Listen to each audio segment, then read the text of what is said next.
बाट आयोजित शुभकामना आदान प्रदान तथा परिचयमा कार्यक्रमका आजका हाम्रा आकर्षक व्यक्तित्व प्रमुख अतिथि नेपाली कांग्रेसका पूर्व उपसभापति, नेपाल सरकारका पूर्व उपप्रधानमन्त्री, श्रद्धेय नेता माननीय प्रकाश मान सिंहज्यूलाई प्रमुख अतिथिको मन्तव्य राख्न हार्दिक अनुरोध गर्दछु।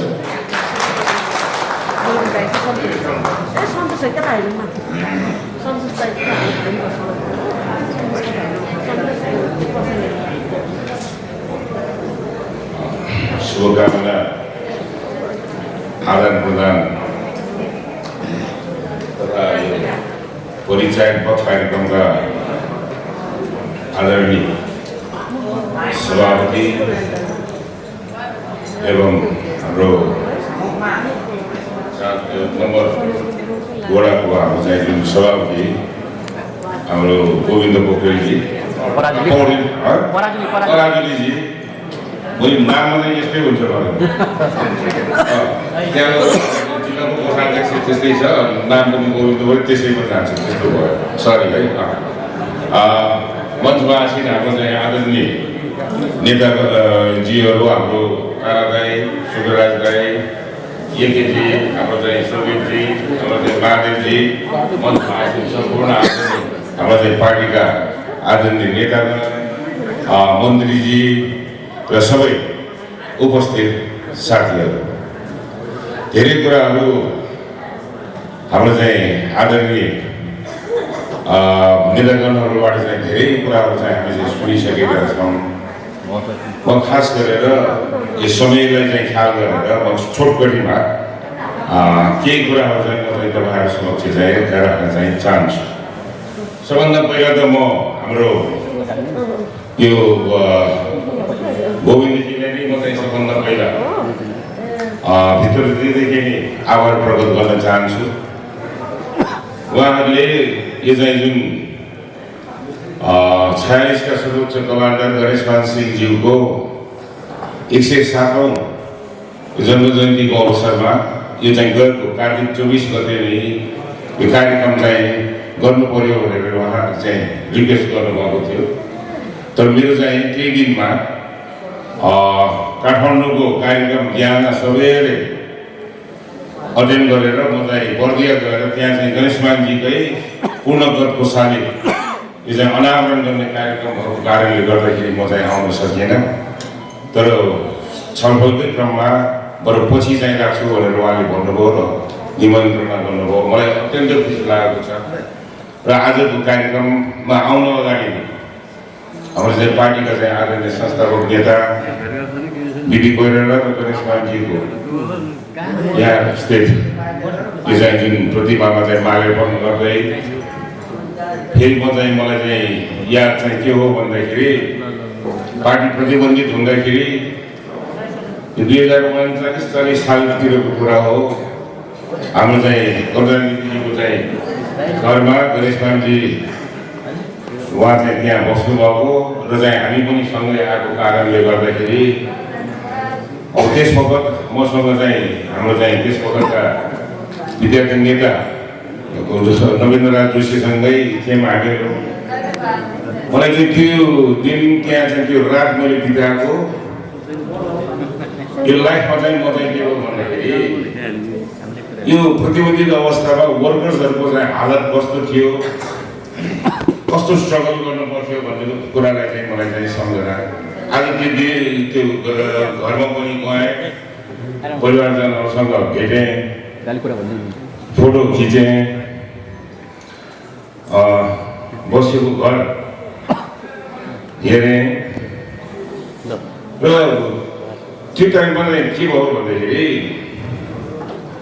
अब अहिले पो यहाँ चाहिँ होटल छ, अब चोइस त छ नि त। अब नेताहरूको चाहिँ अब फेरि चाहिँ कस्तो भन्दाखेरि कार्यकर्ताहरू थरीका छन् होइन, सबै स्तरका छन्। त्यस बेला त कहाँ थियो, एनर्जी आउँदाखेरि त्यहाँ घरमा राखेको नवीन्द्र र मलाई चाहिँ त्यही तलको कोठामा चाहिँ सुताएको थियो।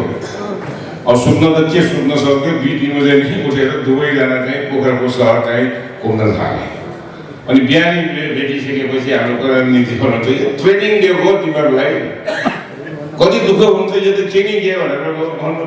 मैले ती दिनहरू चाहिँ सम्झिन्छु कि र अहिले चाहिँ म खास गरेर अब यो पुराना कुराहरू चाहिँ गऱ्यो भने चाहिँ बोल्दा बोल्दै आँसु आउनु थाल्छ, एकदम सेन्टिमेन्टल हुन्छ। किन भन्दाखेरि जसले चाहिँ दुःख खाएको छ, सङ्घर्ष गरेको छ, देखेको छ, अनुभव गरेको छ र कहाँबाट कहाँ के भएको भन्ने कुरा देखेको कारणले गर्दाखेरि म चाहिँ के हो भन्दाखेरि म चाहिँ यो त्यसै अहिले चाहिँ के हो भन्दाखेरि जिल्ला जिल्लामा त्यसै घुमिरहेको पनि र मैले चाहिँ यो 14औं महाधिवेशनमा यो चाहिँ खास गरेर 12औं महाधिवेशनमा सुशील कोइरालाजीको नेतृत्वमा हामीले चाहिँ प्रथम संविधान सभा कम्युनिस्टहरूले चाहिँ जारी गर्न सकेको संविधान, सुशील कोइरालाजीको नेतृत्वमा काङ्ग्रेसको नेतृत्वमा हामी संविधान जारी गरेको हो। संविधान जारी गर्ने काङ्ग्रेस, अनि चाहिँ के हो भन्दाखेरि नयाँ संविधानलाई, सङ्घीय लोकतान्त्रिक गणतन्त्रात्मक समावेशी संविधानलाई संस्थागत गर्न चाहिँ भोट माग्न जाँदाखेरि फेरि चाहिँ झन्डै पिटिआई काङ्ग्रेसले पाउनुपर्ने ठाउँमा चाहिँ कम्युनिस्टहरूले चाहिँ पाए। कारण के त 165 सिटमा फर्स्ट पास्ट द पोस्ट सिस्टममा 23 सिटमा चाहिँ झर्नु भनेको यहाँ हो। कम्युनिस्टले गर्न नसक्ने काम काङ्ग्रेसले गरेर देखाउने, संविधान जारी गरेर संस्थागतहरूलाई भोट माग्न जाँदाखेरि भोट दिँदैन फेरि। कारण के काङ्ग्रेसमा त कमजोरी होला नि त।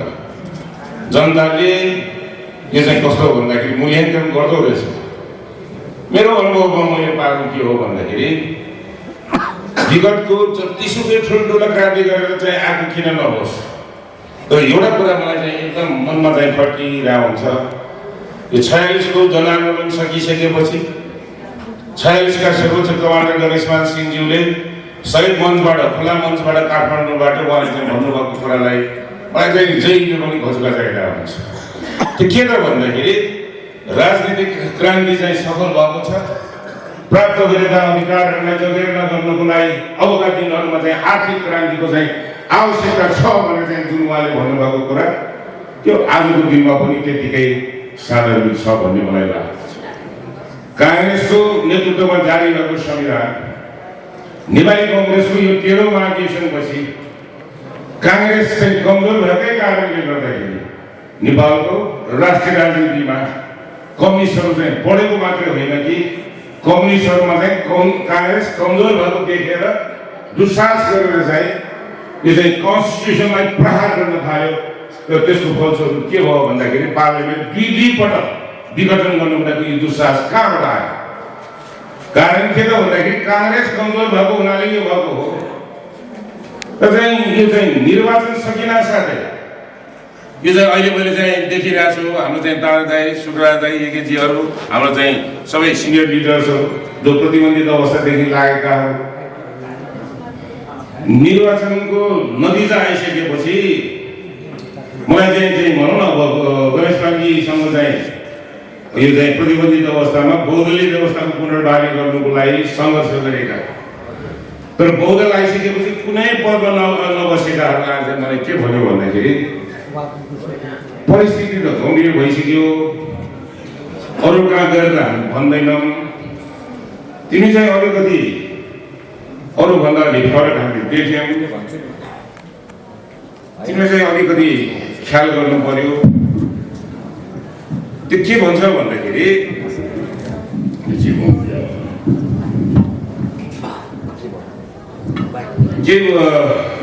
उहाँ चाहिँ मलाई के भन्नुभयो भन्दाखेरि विद्युत कोइराला र गणेशमान सिंहज्यूले यो चाहिँ जुन त्यत्रो मुस्किल परिस्थितिमा चाहिँ उहाँले चाहिँ डेमोक्रेसीको लागि चाहिँ स्थापना गरेको पार्टी आज यो बहुदल आएको यतिका वर्ष भइसक्यो, संविधान सभाबाट काङ्ग्रेसले चाहिँ संविधान जारी गर्यो, त्यो चुनावको रिजल्ट त राम्रो भएन नि, यसमा सोचेको छ कि छैन भनेर चाहिँ मलाई उहाँले भन्नुभयो।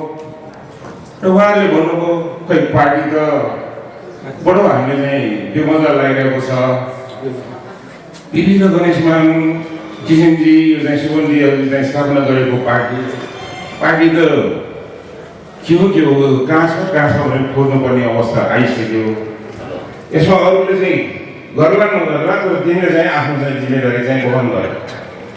के भन्छ भने गणेशमानको छोरा हो पार्टी यसको चाहिँ अब सिकिस्त भइसक्यो, घिरिघिरी अवस्थामा छ, कोही बोल्दैन, के गर्नु?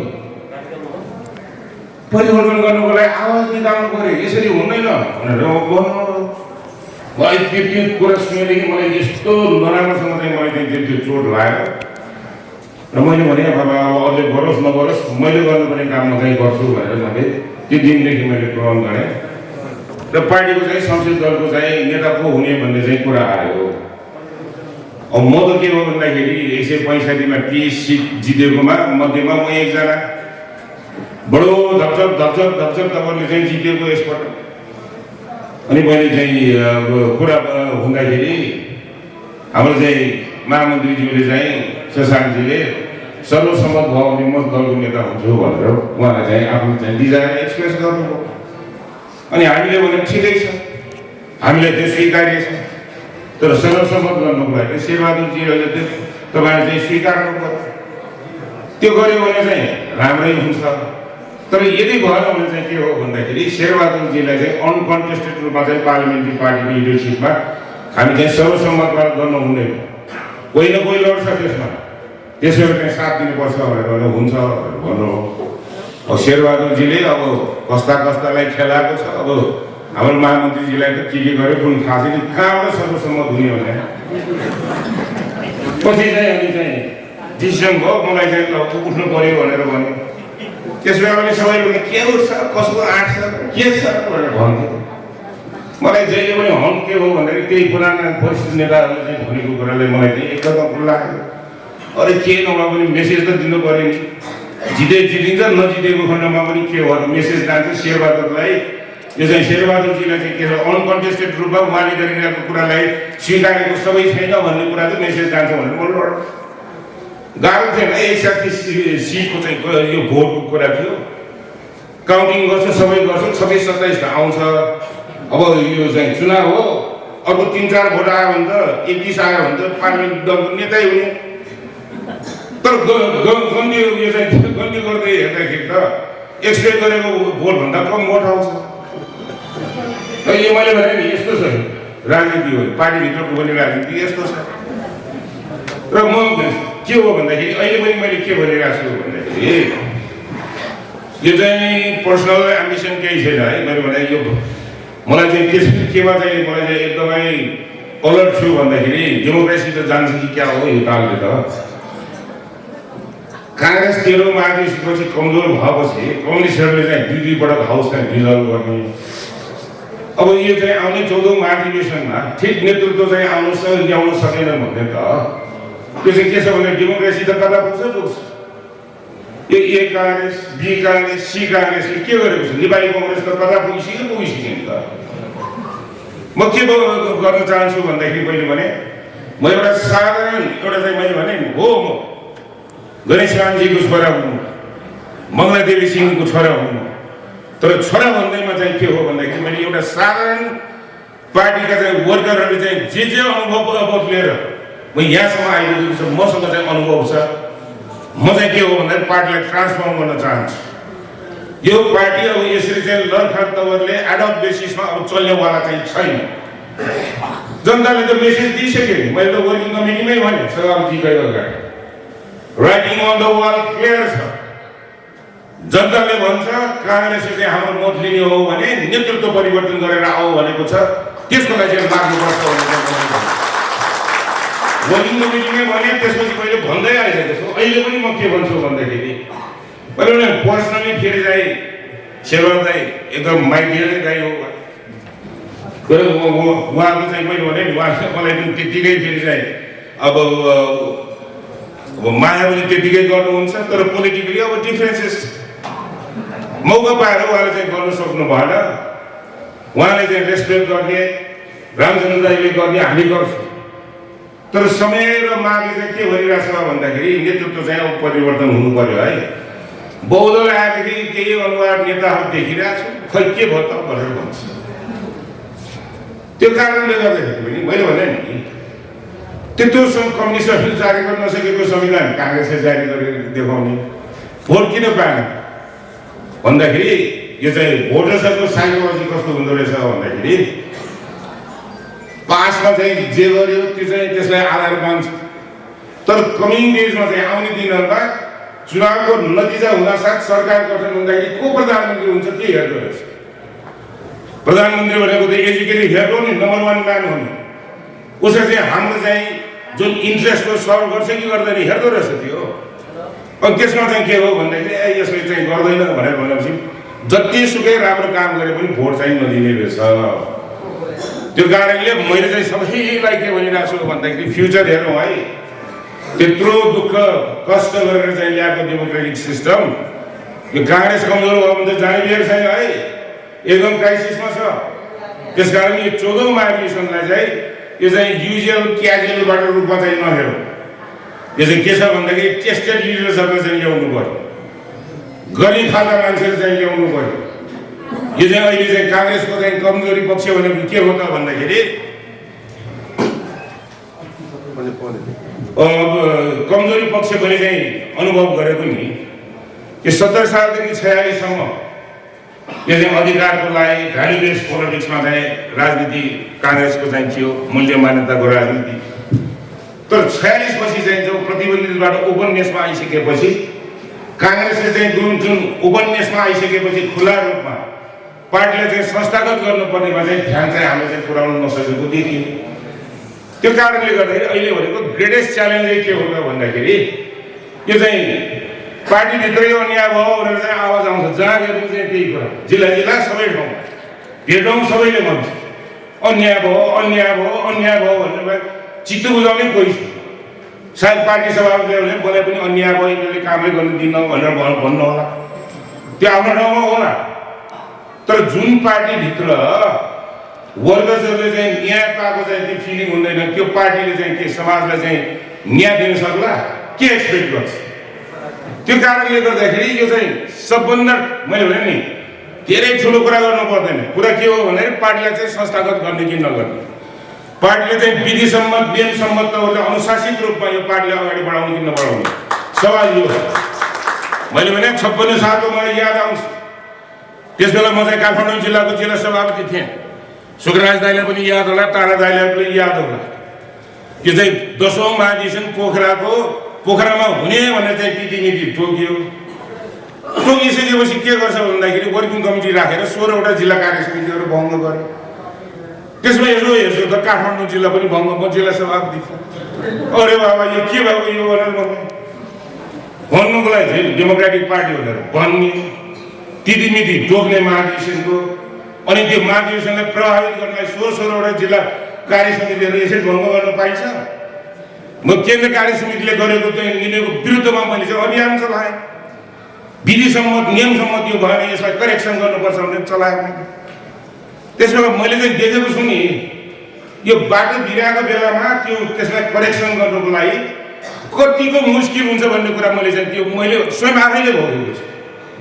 कतिले मलाई खिल्ली उडाउँथ्यो, ए गिरिजाप्रसाद कोइराला जस्तो मान्छे नेताले चाहिँ गरेको, वर्किङ कमिटीले गरेको बढै प्रकाशमा आफूले के थाहा छ, चुनौती दिएर हिँड्छ भनेर भन्थ्यो। तर कहीँ पनि मैले हरेस खा त्यो चाहिँ मानेन, म चाहिँ लागेको लागि गरेर पोखरामा आएर म चाहिँ के हो भनेदेखि म राष्ट्रिय राजनीतिमा थिएन। सबैलाई याद होला धेरैलाई, म चाहिँ विद्यार्थी जीवनकालमा पनि काठमाडौँ जिल्लाकै जिल्ला सभापति भएको बसेको मान्छे। मौका मलाई केन्द्रमा चाहिँ कतिपटक आयो, म गर्दैन, म जिल्लामै म बस्छु भनेर जिल्लामै बस्छु। पार्टीमा पनि जिल्ला सभापति। पोखराको महाधिवेशन 56मा त्यो 10औं महाधिवेशन हुँदाखेरि जिल्ला भङ्ग नभएको भए म अहिले पनि जिल्ला सभापति काठमाडौँको हुन्थ्यो होला। त्यो जिल्ला सभापति भनेको पद यस्तै हो, गाह्रो छ, छोड्नु पनि गाह्रो, हुनुलाई पनि गाह्रो हो। भइसकेपछि छोड्नु गाह्रो। यहाँ त सभापतिहरू थुप्रै हुनुहुन्छ, सब अनुभव अब बदलेको छु। जिल्ला सभापति हुँदाखेरि मैले भने नि त्यसबेला चाहिँ 75 जिल्लामा काठमाडौँ जिल्लालाई काङ्ग्रेसको एउटा नमुना जिल्लाको रूपमा चाहिँ मैले चाहिँ मेरो नेतृत्वमा मैले स्थापित गरेँ। यो मौका पाउँदाखेरि काम गर्नुपर्छ भन्ने चाहिँ त्यो मान्यताबाट चाहिँ म चाहिँ अगाडि बढेको व्यक्ति हुँ। मैले भने म पार्टीको महामन्त्री तपाईँहरूले मलाई चाहिँ के हो भन्दाखेरि यो 12औं महाधिवेशनमा चाहिँ जुन तपाईँहरूले निर्वाचित गर्नुभयो, महामन्त्री भइसकेपछि मैले चाहिँ आफ्नो चाहिँ पार्टी सभापतिज्यूलाई सुशील कोइरालाजीलाई मैले चाहिँ समर्थन गरेर यो चाहिँ के हो भने हरेक कुरामा मैले चाहिँ उहाँलाई चाहिँ उहाँले चाहिँ पुरा ब्याकअप गरेर चाहिँ के हो भन्दाखेरि दोस्रो संविधान सभामा पार्टीलाई त लार्जेस्ट पार्टीको रूपमा त इमर्ज गराएको हो नि त होइन भने पदमा बस्ने काम नगर्ने अनि म फलाना भनेर चाहिँ मलाई पद उन्नति हुनु पर्यो भन्नेमा हुन्छ। अरे बाबा मैले उनी सेवादायकै कुरा ल्याऊ दोस्रो या तेस्रो पटक प्रयासबाट चाहिँ पार्टी सभापति बन्नुभयो उहाँ 12औं माघे सिंहपछि के पार्टी चलाउनु भयो त उहाँले सक्नुभयो त त्यत्रो अनुभव भएको मान्छेले त पार्टी चलाउने गाह्रो हुन्छ भने अनुभवै नभएकाहरू चाहिँ म चाहिँ अब चाहिँ मेरो चाहिँ के हो भन्दाखेरि म हुन्छु भनेर आएको यो पार्टी चल्छ। तपाईँहरूले यसको चाहिँ ख्याल गर्नु। मैले भने म त के हो भन्दाखेरि साधारण से साधारण वर्कर भएर पुलिसको लाठी कान्दै थाना जाँदै भर्याङ बोक्दै पोस्टिङ गर्दै वाल पेन्टिङ गर्दै हो त्यस बेला अरू के थियो सब गरेर चाहिँ आएको मान्छे हुँ म। आन्दोलनमा जेल गएको छु सबै गरेर आएको छु मैले देखेको छु पार्टीको दुःख कस्तो हुन्छ भनेर। 17 सालको चाहिँ कु हुँदाखेरि म त 5-6 वर्षको सानै बालकै थिएँ म। यो चाहिँ 46 सालसम्मको चाहिँ मैले त भोगेको छु नि त यो चाहिँ दुःख कस्तो कस्तो हुन्छ भनेर। भने गणेश मानको छोरा परिवारले त यस्तो दुःख खायो भने जिल्लामा बसेर चाहिँ प्रजातन्त्रको लागि सङ्घर्ष गर्ने परिवारजनहरूले कति आँसु दुःख कष्ट यसमा चाहिँ पोखेर यो 46 को परिवर्तन त्यसै आएको होइन। यो परिवर्तनलाई पनि के हो भने संस्थागत गर्नुको लागि अब हामी चाहिँ नेपाली कङ्ग्रेसलाई त्यतातिर चाहिँ लग्नु। अब आउने दिन भनेको के हो भन्दाखेरि म छोटोमै भन्छु म आजकल चाहिँ के हो भन्दाखेरि तपाईँलाई थाहा छ अरू के नभए भने अब गणेश मानजीको पनि कस्तो भन्दाखेरि उहाँ चाहिँ लामो भाषण गर्ने होइन। मलाई एउटा चाहिँ कस्तो भन्दाखेरि 17 सालपछि 25 सालमा उहाँहरू रिहा हुनुभयो। त्यसपछि यो पिपरा हाम्रो चाहिँ रामनारायण मिश्रजीको घरमा जाने भनेर हामी त सानसानै थियौँ है 25 सालमा पनि अनि सँगै बुवासँग चाहिँ अब गणेश मानजीसँग पिपरा गयौँ है के भयो यो गएको थिएँ। उहाँको त भाषण त कस्तो भन्दाखेरि 5 घन्टा 4 घन्टाको हुने है। अब एक दिन होइन दुई दिन होइन जहिले पनि भाषण लाएको। अब हामी दिदीबहिनीहरू यस्तै त हो नि त गएर चाहिँ फिल्म हेरेर फर्किँदाखेरि पनि उहाँ बोलेको अब त्यस्तोको त छोरा म चाहिँ के छ भने छोटो बोल्न चाहन्छु लामै हुन्छ टाइम नभएमै। अब हिजो मात्रै भनौँ न काठमाडौँ जिल्लाको चाहिँ बेला थियो कहिले 1 घन्टा बोले त्यो पनि छोटो भनेर छोटो गरेको 1 घन्टा। आज यहाँ चाहिँ त्योभन्दा छोटो गर्नु छ मलाई। त्यो कारणले गर्दाखेरि मैले चाहिँ यो खास गरेर त्यो पार्टीलाई चाहिँ के हो भन्दाखेरि यो 14औं महाधिवेशनमा हामीले चाहिँ यो वडाबाटदेखि लिएर क्षेत्र होइन यो चाहिँ जुन प्रदेश निर्वाचन क्षेत्र सङ्घ निर्वाचन क्षेत्र पालिकाहरूमा त भइसक्यो। त्यसपछि आएर चाहिँ यो जुन जिल्लामा र चाहिँ प्रदेशहरूमा केन्द्रमा चाहिँ नेतृत्व छान्दाखेरि यो पार्टीलाई चाहिँ के हो भन्दाखेरि अहिलेको यो च्यालेन्जेसहरू चाहिँ एकदम बुझेको वर्गजनले चाहिँ के छ भन्दाखेरि अलि यो मान्छे त ठिक छ है भन्ने खालको र सोसाइटीले पनि समाजले पनि त मान्नु पर्यो नि त। राजनीति गरेको छु भन्दैमा समाजले चाहिँ नपत्याएको भयो भने त गाह्रो हुँदो रहेछ नि त। त्यस कारणले यो टेस्टेड लिडर्सहरूलाई चाहिँ गर्नुहोस् तपाईँहरूले। मैले भने तपाईँहरूको अहिलेको यो जिल्लाको उसमा सन्दर्भमा पनि त्यत्रो तपाईँहरूको चाहिँ टेस्टेड लिडर्सहरू यहाँ हुनुहुन्छ मभन्दा सिनियर लिडर्सहरू हुनुहुन्छ। मैले भने नि यो चाहिँ टेस्टेड लिडर्सहरूलाई चाहिँ मौका दिनुपर्छ हामीले। यो ब्यालेन्स चाहिँ बिगार्नु भएन भन्ने कुरा हो। मैले चाहिँ त्यो भोगेको छु। 46 को परिवर्तनपछि 48 को निर्वाचन भयो गिरिजाबाबु प्रधानमन्त्री हुनुभयो। गणेश मानजीले चाहिँ केही चाक्सीबाजीमा गिरिजाबाबु र किसिनजीलाई बोलाउनु भयो र उहाँले चाहिँ दिएको मेसेज ब्यालेन्स गर है यो चाहिँ धेरै पछि चेन्ज आएको। यो चेन्ज चाहिँ सबैले आएको छ भनेर दिनुपर्छ। पोलिटिकल अपोइन्टमेन्ट हुँदाखेरि चाहिँ के हो भन्दाखेरि अवसर नभएका दूरदराजमा बसेका त्यस्ता वर्गहरूलाई पनि ख्याल गर है भनेर भन्नुभयो। तर पछि चाहिँ के भयो त भन्दाखेरि ब्राह्मणवाद विरुद्ध गणेश मानले ज्या छेड्यो भनेर चाहिँ स्टेट मेसिनरी युज गरेर चाहिँ गर्यो। तर के गर्यो माओवादीहरूले फेरि त्यही मुद्दालाई पोख्यो। यो चाहिँ जुन भनौँ न दलितदेखि लिएर सब पिछडिएका सबैलाई चाहिँ कसले बन्नु बोका समय आउँदाखेरि नेताले भनेको कुरा नमानेपछि राष्ट्रिय राजनीति कताबाट कता पुग्दो रहेछ। यो आफ्नो सत्तामा छ, मेरो मेजोरिटी छ भनेर पार्टीभित्रको चाहिँ जुन सन्तुलन चाहिँ बिगार्न थाल्यो भने चाहिँ राम्रो चाहिँ हुँदैन अहिले। त्यो कारणले गर्दाखेरि म के भन्छु भन्दाखेरि सन्तुलित हुनुपर्छ, ब्यालेन्स गर्नुपर्छ। अहिले पनि के छ भने समयको माग बमोजिम अब त्यो काङ्ग्रेसको चुनौती भनेको के हो त भन्दाखेरि त्यत्रो दुःख कष्ट गरेर चाहिँ ल्याएको चाहिँ जुन कन्स्टिट्युसन छ हाम्रो संविधान, यो सङ्घीय लोकतान्त्रिक गणतन्त्रात्मक समावेशी संविधान, त्यसरी त संस्थागत त गर्नु पर्यो नि त। जसरी प्रथम संविधान सभामा कम्युनिस्टले मौका पायो, प्रधानमन्त्रीहरू चाहिँ फेरे, सबै नेताहरू चाहिँ प्रधानमन्त्री बने, तर संविधान सभाबाट संविधान त जारी भएन नि त। आखिरमा दोस्रोमा चाहिँ काङ्ग्रेसले मौका पायो, काङ्ग्रेसले काम गरेर त देखायो। अब अहिले पनि के छ भन्दाखेरि यो चाहिँ जारी गरिसकेपछि संस्थागत गर्नुमा चाहिँ कम्युनिस्टले चाहिँ झन्डै 2/3 बहुमत प्राप्त गरेर काम त गर्न सकेन। तर अब यसलाई संस्थागत गर्ने बाँकी त्यो काम चाहिँ जिम्मेदारी चाहिँ काङ्ग्रेसकै उसमा आउँछ। र यो 14औं महाधिवेशन चाहिँ क्रुसियल छ। 14औं महाधिवेशनमा हामीले चाहिँ यदि ठिक लिडरसिपलाई चाहिँ ठिक ठाउँमा चाहिँ राख्न सकेन भने आउँदो दिनहरूमा तपाईँहरूले लेखेर राख्नुहोस्। अब चाहिँ यो विश्वका इतिहासका चाहिँ अरू पार्टीहरूको के कुरा गर्ने, नेपालकै प्रजा परिषदको बाटोमा नहिँड्ला भन्ने चाहिँ ऊ छैन है, ख्याल गर्नु सबै। नेपाली कङ्ग्रेस पनि प्रजा परिषदको बाटोमा जान सक्छ।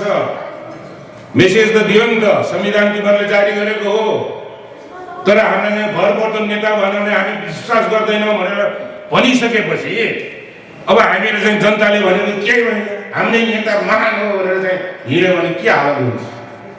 त्यो कारण डेमोक्रेसी बचाउनुको लागि चाहिँ काङ्ग्रेस चाहिँ मजबुत हुनु पर्यो। काङ्ग्रेस मजबुत गर्नुको लागि पार्टीलाई चाहिँ संस्थागत विधि र नियम सम्मत तवरले यसलाई चाहिँ नेतृत्व प्रदान गर्न सक्ने त्यस्तै लिडर्सहरूलाई चाहिँ तपाईँले चाहिँ मौका दिनुहोस्। आउने दिन भनेको के हो भने आउने चुनावमा मैले भने नि म चाहिँ यसै गफ गरेर आनन्दले चाहिँ यो चाहिँ के छ फुलमाला लगाएर पार्टी सभापति बन्नुलाई इच्छा होइन। डेमोक्रेसी जोगाउनुको लागि र आउने चुनौतीहरूलाई चाहिँ सामना गर्न सक्ने सक्षम पार्टीको रूपमा, यसले चाहिँ प्रभावकारी पार्टीको रूपमा, यसले चाहिँ सङ्घीय यो चाहिँ मुद्दाहरू, प्रान्तीय मुद्दाहरू, स्थानीय मुद्दाहरूलाई तत्काल चाहिँ इमिडिएटली चाहिँ त्यसलाई चाहिँ पहिचान गरेर सम्बोधन गर्न सक्ने त्यो क्षमतावान पार्टीको रूपमा यो चाहिँ यसलाई विकसित गर्नुको लागि यो नेपाली कङ्ग्रेस पार्टीलाई चाहिँ विधि नियम र संस्थागत रूपमा अगाडि बढाउनुको लागि म चाहिँ अगाडि बढिरहेको छु र तपाईँहरूले त्यो अभियानमा साथ तपाईँहरूले दिनुहुनेछ भन्ने मैले विश्वास गर्छु। अबको दिन भनेको के हो भन्दाखेरि 14औं महाधिवेशन सकिन साथै मैले यो चाहिँ धेरै पटक भनेको छु। धेरैले भन्छ सब सभापति हुने, सब सभा के को लागि सभापति भनेर भन्छ। सभापति के को लागि भन्दाखेरि विधि सम्मत, नियम सम्मत संस्थागत गर्न र चाहिँ प्राप्त गरेको अधिकारलाई सुरक्षित राख्दै संस्थागत गर्दै सङ्घीय यो चाहिँ कानुनहरू बनाएर यो चाहिँ प्रान्तीय र चाहिँ स्थानीय सरकारलाई दिनुपर्ने अधिकारहरू चाँडै दिएर जनतालाई चाहिँ सेवा चाहिँ के छ भन्दाखेरि सुलभ तवरले चाहिँ प्राप्त भएको चाहिँ त्यो एहसास गराउनुको लागि नेपाली कङ्ग्रेसले चाहिँ काम गर्छ। त्यति मात्र होइन, आउने दिनहरूमा अब चाहिँ के हो भने मलाई लागेको के हो भन्दाखेरि भोट कसलाई दिन्छ त, कुन पार्टीलाई दिन्छ भन्दाखेरि जसले राम्रो इकोनोमिक एजेन्डा दिन्छ त्यही पार्टीलाई चाहिँ अब चाहिँ के छ भन्दाखेरि भविष्यमा चाहिँ भोट हाल्नेवाला चाहिँ छ। त्यो कारणले वर्किङ कमिटी यो चाहिँ जुन महाधिवेशन सकिएको 2 महिनाभित्र नै यो अहिले चाहिँ हाम्रो चाहिँ विधान संशोधन भएको छ। 14औं महाधिवेशन सकिएको 6 महिनाभित्र विभागहरू गठन गरेको हुनुपर्छ भनेर भनेको छ। अब यो त अब विधानमा लेखेर त अब पार्टी सभापतिले पालना गरे हुने रहेछ।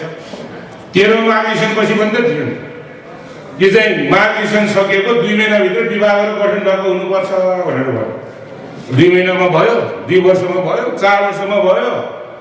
कार्यकाल सकिसकेपछि 1 वर्षको म्याद थपेर महाधिवेशनको तिथिमिति तोकिसकेपछि विभाग गठन गरेर होइन, हामीले त विरोध गरेको गरेछु हो। मेरो बहुमत छ, म गर्छु भनेर खै पार्टी कहाँ छ? विज्ञहरू चाहिँ अहिलेसम्म चाहिँ महाधिवेशन चलिसकेको छ, विज्ञको लेटरहरू दिइरहेछ। काङ्ग्रेस ए, काङ्ग्रेस बी, काङ्ग्रेस सी, काङ्ग्रेस यसो हेर्छ, काङ्ग्रेस कता छ कता छ, यसरी कहाँबाट चल्छ? त्यो कारणले गर्दाखेरि म चाहिँ के हो भन्दाखेरि यो चाहिँ अधिकारहरूलाई सुरक्षित राख्दै संस्थागत गर्दै आउने दिनहरूमा आम नेपालीको चाहिँ चाहना के छ भन्दाखेरि हरेकको जीवन र जीवकोपार्जन अलि सहज होस् भनेर चाहिँ चाहन्छ।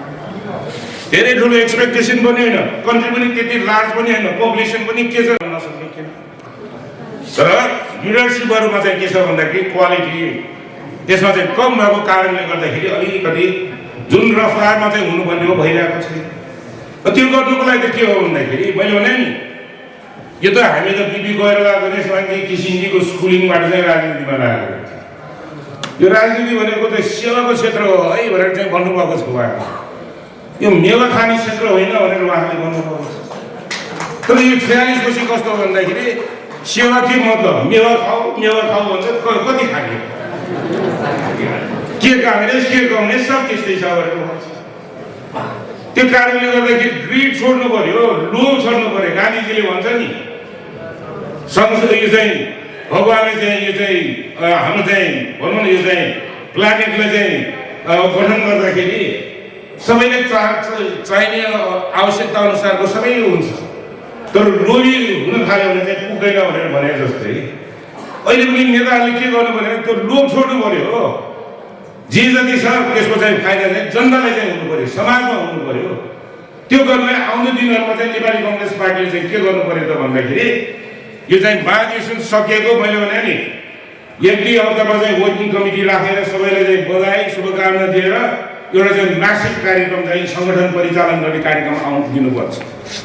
त्यो कस्तो हुन्छ भन्दाखेरि यो 6743 वटा जुन वडा समितिहरू यो चाहिँ जुन भनौँ न अब चाहिँ यो चाहिँ त्यसपछि आएर चाहिँ यो चाहिँ 753 पालिकाहरू, त्यसपछि 330 यो चाहिँ प्रदेश समितिहरू, 165 सङ्घ निर्वाचन क्षेत्रहरू, 77 जिल्ला, 7 प्रदेश र केन्द्रको विभागहरूलाई चाहिँ एक्टिभाइज गर्नुको लागि यो चाहिँ 2 महिनाभित्र विभागहरू गठन गरेको हुनुपर्छ गर्ने।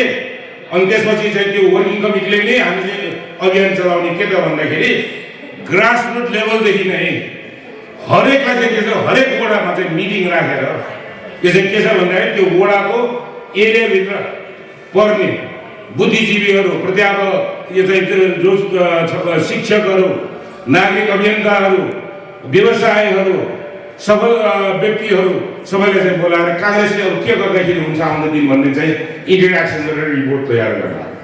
यो 6743ले पनि गर्छ।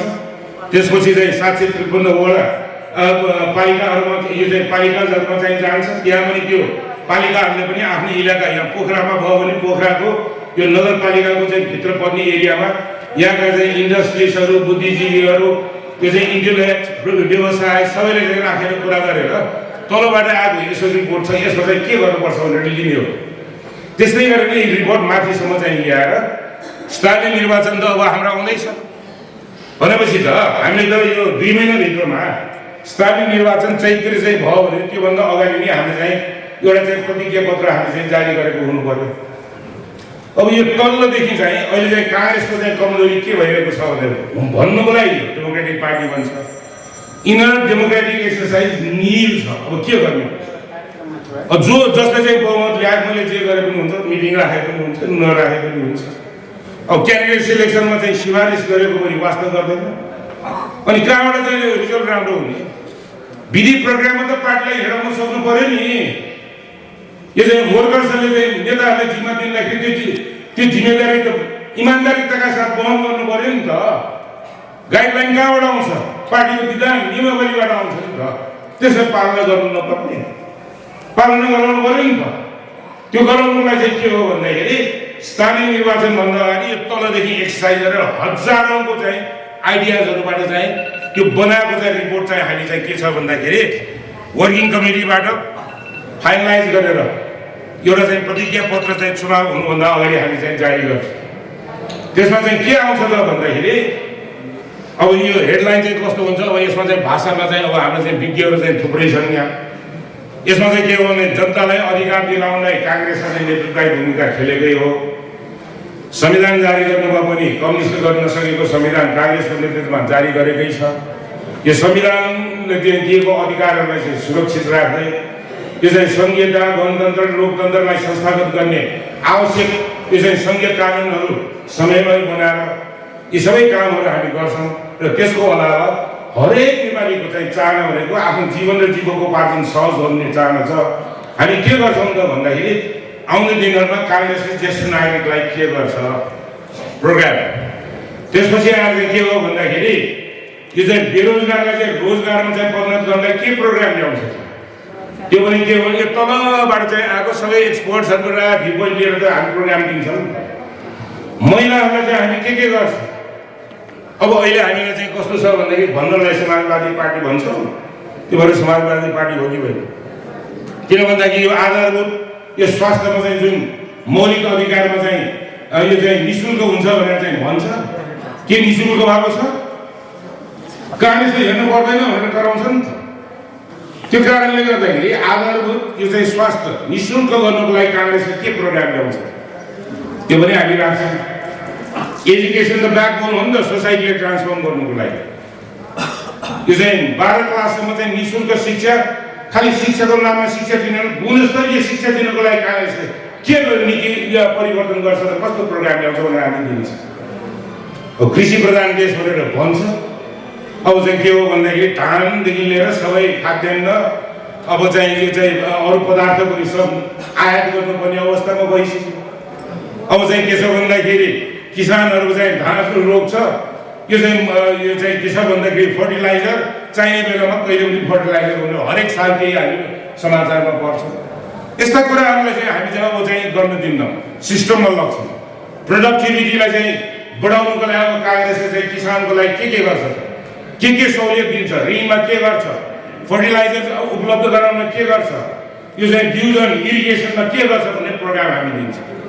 त्यति मात्र होइन यत्रो साधन र स्रोत यो प्राकृतिक साधन र स्रोत नेपालमा चाहिँ छ त्यो अनट्याप गरेर राखेर के गर्ने त्यसलाई चाहिँ इन्भाइरोमेन्टली यो चाहिँ त्यसमा सस्टेनेबल हुने गरिकन अब चाहिँ भएका खनिज पदार्थहरू पनि यो चाहिँ के छ भन्दाखेरि अब हामीले चाहिँ सदुपयोग गरेर नेपालीको अर्थतन्त्रलाई त विकसित गर्नु पर्यो नि त। यी सबै कार्यक्रमहरू चाहिँ लेखेर दिइसकेपछि अनि पर्चा हेरेपछि त मान्छेले त सिरियसली भन्छ नि काङ्ग्रेस त के हो सिरियस हुनु लागेको क्या हो गर्छ भन्छ नि त यिनीहरूले त नक्सा त दियो नि त यो गर्छु भन्छ नि त किन नदिने यसो भनेर आस्था जोगाउनु भयो।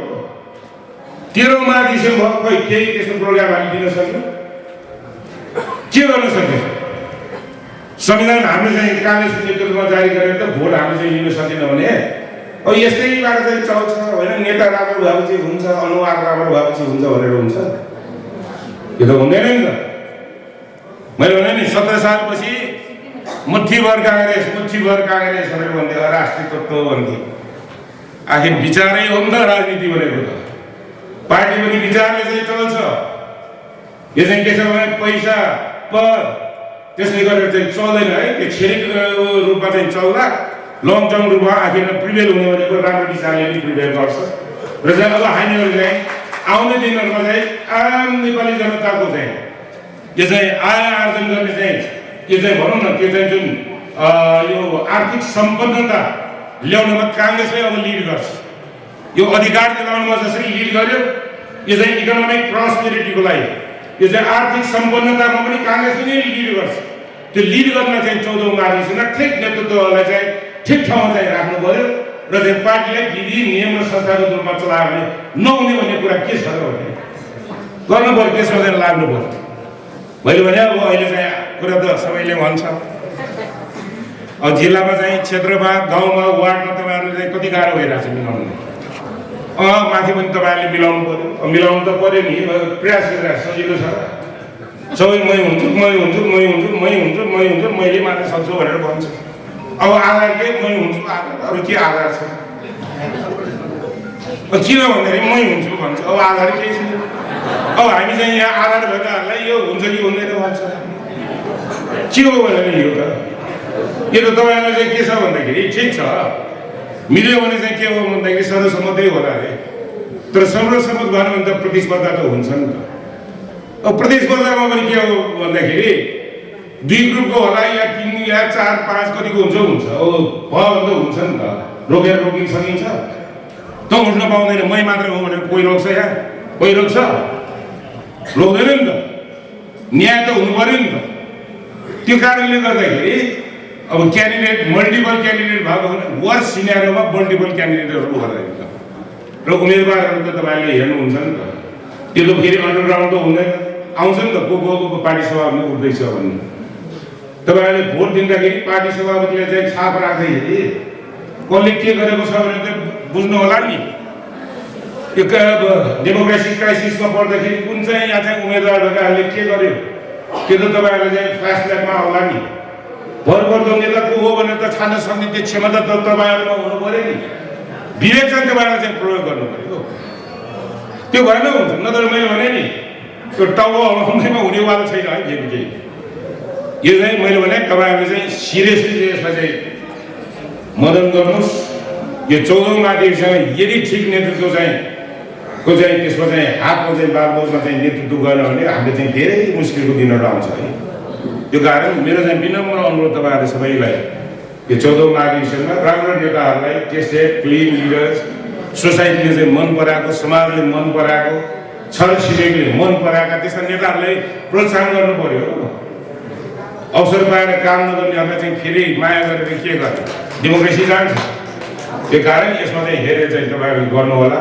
र मैले भने यो फेरि पनि यो आजको दिनमा तपाईँहरूको यो चाहिँ जुन शुभकामना आदान प्रदान कार्यक्रममा यसरी यो कार्यक्रम र मलाई चाहिँ राम्रो के लाग्यो भन्दाखेरि अहिले हाम्रो चाहिँ पार्टीभित्र इल प्र्याक्टिस कसो छ भन्दाखेरि मैले जिल्ला जिल्लामा जाँदाखेरि मैले देखेको छु प्रकाश मान आयो भने अरूको नआउने, अरू नेता गएपछि अरू नजाने, त्यस्तो चाहिँ छ कि। तर आज मलाई चाहिँ खुसी के लाग्यो भन्दाखेरि आफ्नो जिल्लाको पोलिटिक्समा डिफ्रेन्सेसहरू होला, तर महाधिवेशनको कसमा चाहिँ के हो भन्दाखेरि सेन्ट्रल लिडर्सहरू चाहिँ आउँदाखेरि एटलिस्ट तपाईँहरूले चाहिँ जुन देखाउनु भएको जुन सद्भाव हो पहिला अरू जिल्लाले पनि देखाउनु पर्यो। राम्रो त राम्रो भन्नुपर्छ, नराम्रोलाई नराम्रो एकदम फेरि। किनभने मैले त देखेको छु नि त, जिल्ला जिल्ला जाँदाखेरि प्रकाशमा आउने जानु हुँदैन भनेर चाहिँ कस्तो रोक्छ। अब जानु हुँदैन भनेर के गर्ने, विचार रोक्न सक्छ, कहाँबाट रोक्छ, अभियानलाई रोक्न सक्छ। सबैले आफ्नो भविष्य चाहिँ उज्जवल होस् भन्ने चाहिँ चाहना छ, त्यो रोक्न सक्छ, कहाँबाट रोक्न सक्छ। त्यो कारणले गर्दाखेरि मैले भने तपाईँहरू चाहिँ यो जुन देखाउनु भएको यो एकदम राम्रो। मैले भने अरू जिल्लाहरूले पनि यो मेसेजको रूपमा जाओस्। आफ्नो चाहिँ यो चाहिँ मत राख्ने अधिकार त सबैको चाहिँ सुरक्षित छ, विवेक प्रयोग गरेर चाहिँ तपाईँहरूले चाहिँ गर्नु होला भन्ने चाहिँ म तपाईँहरूलाई फेरि पनि भन्दै यो चाहिँ आउने दिनहरू काङ्ग्रेसको यो चाहिँ के हो भन्दा यो चाहिँ जुन अचिभमेन्ट जसलाई चाहिँ अझ राम्रो गर्नुको लागि, पार्टीले राम्रो गर्नुको लागि हामी सबै लागौँ, यति भन्दै म धन्यवाद दिँदै मेरो भनाइ दिन्छु। धन्यवाद। आजको प्रमुख अतिथि पार्टी सभापति को निर्वाचन सबभन्दा महत्त्वपूर्ण हो भन्ने दृष्टिकोण नराखौँ। पार्टीलाई विधिपूर्वक सञ्चालन गर्ने, प्रक्रियागत रूपमा सञ्चालन गर्ने परिपाटी बसाल्न सकियो भने व्यक्तिको त्यति ठुलो फरक पर्दैन। पद्धतिका अनुसार चलाउन हामीले आफूलाई जान्यौँ भने म कसैसँग डराउनु पर्दैन। प्रक्रियासँग सम्बन्धित भएर म चल्न सकिनँ भने मलाई मैसँग डराउनु पर्छ, अरूसँग कुनै भएन। केन्द्रको नेतृत्वदेखि तलसम्मको नेतृत्व सबैले आफूलाई पार्टीको विधि विधान इत्यादि अनुसार त्यसलाई प्रक्रियामा रूपान्तरण गरेर सञ्चालन गर्ने परिपाटी गर्न सक्यौँ भने आजको सबभन्दा ठुलो आवश्यकता त्यही हो। काङ्ग्रेससँग एउटा अमूल्य सम्पत्ति छ। नेपाली काङ्ग्रेस प्रजातन्त्रको आधारमा स्थापित भएको पार्टी हो। प्रजातन्त्र व्यक्तिको सर्वोच्च सम्पत्ति हो। त्योभन्दा ठुलो सम्पत्ति व्यक्तिको कुनै हुँदैन, मानिस मात्रको। काङ्ग्रेसको लागि मात्रै होइन, सबै मानिसको लागि, सबै प्राणीको लागि हो। व्यक्तिगत स्वतन्त्रता सबभन्दा महत्त्वपूर्ण कुरा हो। त्यसको संरक्षण गर्नका निमित्त प्रजातन्त्रभन्दा विकल्प संसारमा अहिले 7 अरब मान्छेले कुनै चिज प्रयोग गरेका छैनन्। जहाँ यो मानिसहरूले प्रजातन्त्रलाई उत्कृष्ट रूपमा प्रयोग गरेका छन्, त्यसलाई पद्धतिमा रूपान्तरण गरेका छन्, त्यहाँका मान्छेहरू सम्पन्न छन्, सुखी छन्, आनन्दित छन्, प्रतिस्पर्धामा अत्यन्तै ठुलो मर्यादा छ। देश धेरै माथि विकासको चरमचुरीमा पुगेको छ। त्यहाँका सबै मान्छेहरू सम्मानित छन्। म अमेरिकन हुँ, म जापानिज हुँ, म बेलायती भएर गर्वाउन सक्छन्। जहाँ प्रजातन्त्र छैन त्यो ठाउँका मानिसहरू दास छन्, भविष्य सुरक्षित छैन, अपमानित छन्, दिन प्रतिदिन असुरक्षाको अनुभव छ। त्यत्रो लामो अनुभव विश्वले हामीलाई देखाइरहेको छ। हामी प्रजातन्त्रको आधारमा स्थापित भएको हाम्रो पार्टी यसलाई सञ्चालनका प्रक्रियामा पद्धतिमा हामीले अप्ठ्यारो गरेर आजको अवस्था बिहोर्न हामीले बाध्य भइरहेको छ। त्यसैले कम्युनिस्टहरू बिल्कुल निराशावादी, बिल्कुल प्रतिक्रियावादी, बिल्कुल प्रजातन्त्रका विरोधीहरू सत्तामा पुग्न सफल भए। सत्तामा पुगे मात्रै होइन, अराजकता बचाए र हामी तिनीहरूको पछि लाग्ने काम नेपाली काङ्ग्रेसले भावाभिमान हामीले गऱ्यौँ। म तपाईँलाई एउटा याद दिलाउन चाहन्छु, नेपाली काङ्ग्रेस राष्ट्रियता, प्रजातन्त्र, समाजवादको बारेमा प्रकाशित तपाईँ पार्टीको महामन्त्री भइसकेको मान्छे, केन्द्रमा अत्यन्तै ठुलो महत्त्व छ, बोलीको महत्त्व छ, पटक पटकका विषयहरूमा पनि बोली गर्नुहुन्छ। नेपाली काङ्ग्रेसको थापना यसै दाराजी तपाईँ बोल्न लाग्नु, म बोल्छु।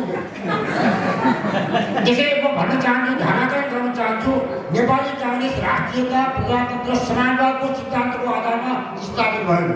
त्यसै गरी हामीले जीवन लगाएको गणेश पाण्डेजी, किशनजी, सुवर्णजी, सूर्यप्रसादजी, सारा हाम्रा आदरणीय नेताहरू, किशनजी, गिरिजाप्रसाद कोइराला, सुशील कोइराला, आजका हाम्रा सबै नेताहरू त्यही राष्ट्रियता, प्रजातन्त्र, समाजवाद भएर आफूलाई जीवन लाउने खाने सारा जीवन त्यसैको व्यवस्थापन गर्नका लागि, त्यसैलाई प्रविधिमा यो प्रक्रियामा रूपान्तरण गर्नका लागि जीवन पद्धति निर्माण गरेर भन्न चाहनुभयो। तर आज हाम्रा नेताहरूले त्यो आफ्नो विरासतलाई छोडेर बिर्सेर राष्ट्रियता, लोकतन्त्र, समाजवाद, कम्युनिस्ट पनि राष्ट्रियता, लोकतन्त्र, समाजवाद भन्छ, काङ्ग्रेस पनि राष्ट्रियता, लोकतन्त्र, समाजवाद भन्छ। अनि जनताले काङ्ग्रेसलाई मात्रै किन खोज्ने, किन कम्युनिस्टलाई नभोट्ने? कम्युनिस्टको 2/3 पछाडिपट्टि हाम्रो यो सिद्धान्तबाट विचलन हो। लोकतन्त्रको र प्रजातन्त्रको एउटा अर्थ हुन्छ भन्ने लगाइएको छ आजका पण्डितहरूले, कदापि हुन सक्दैन।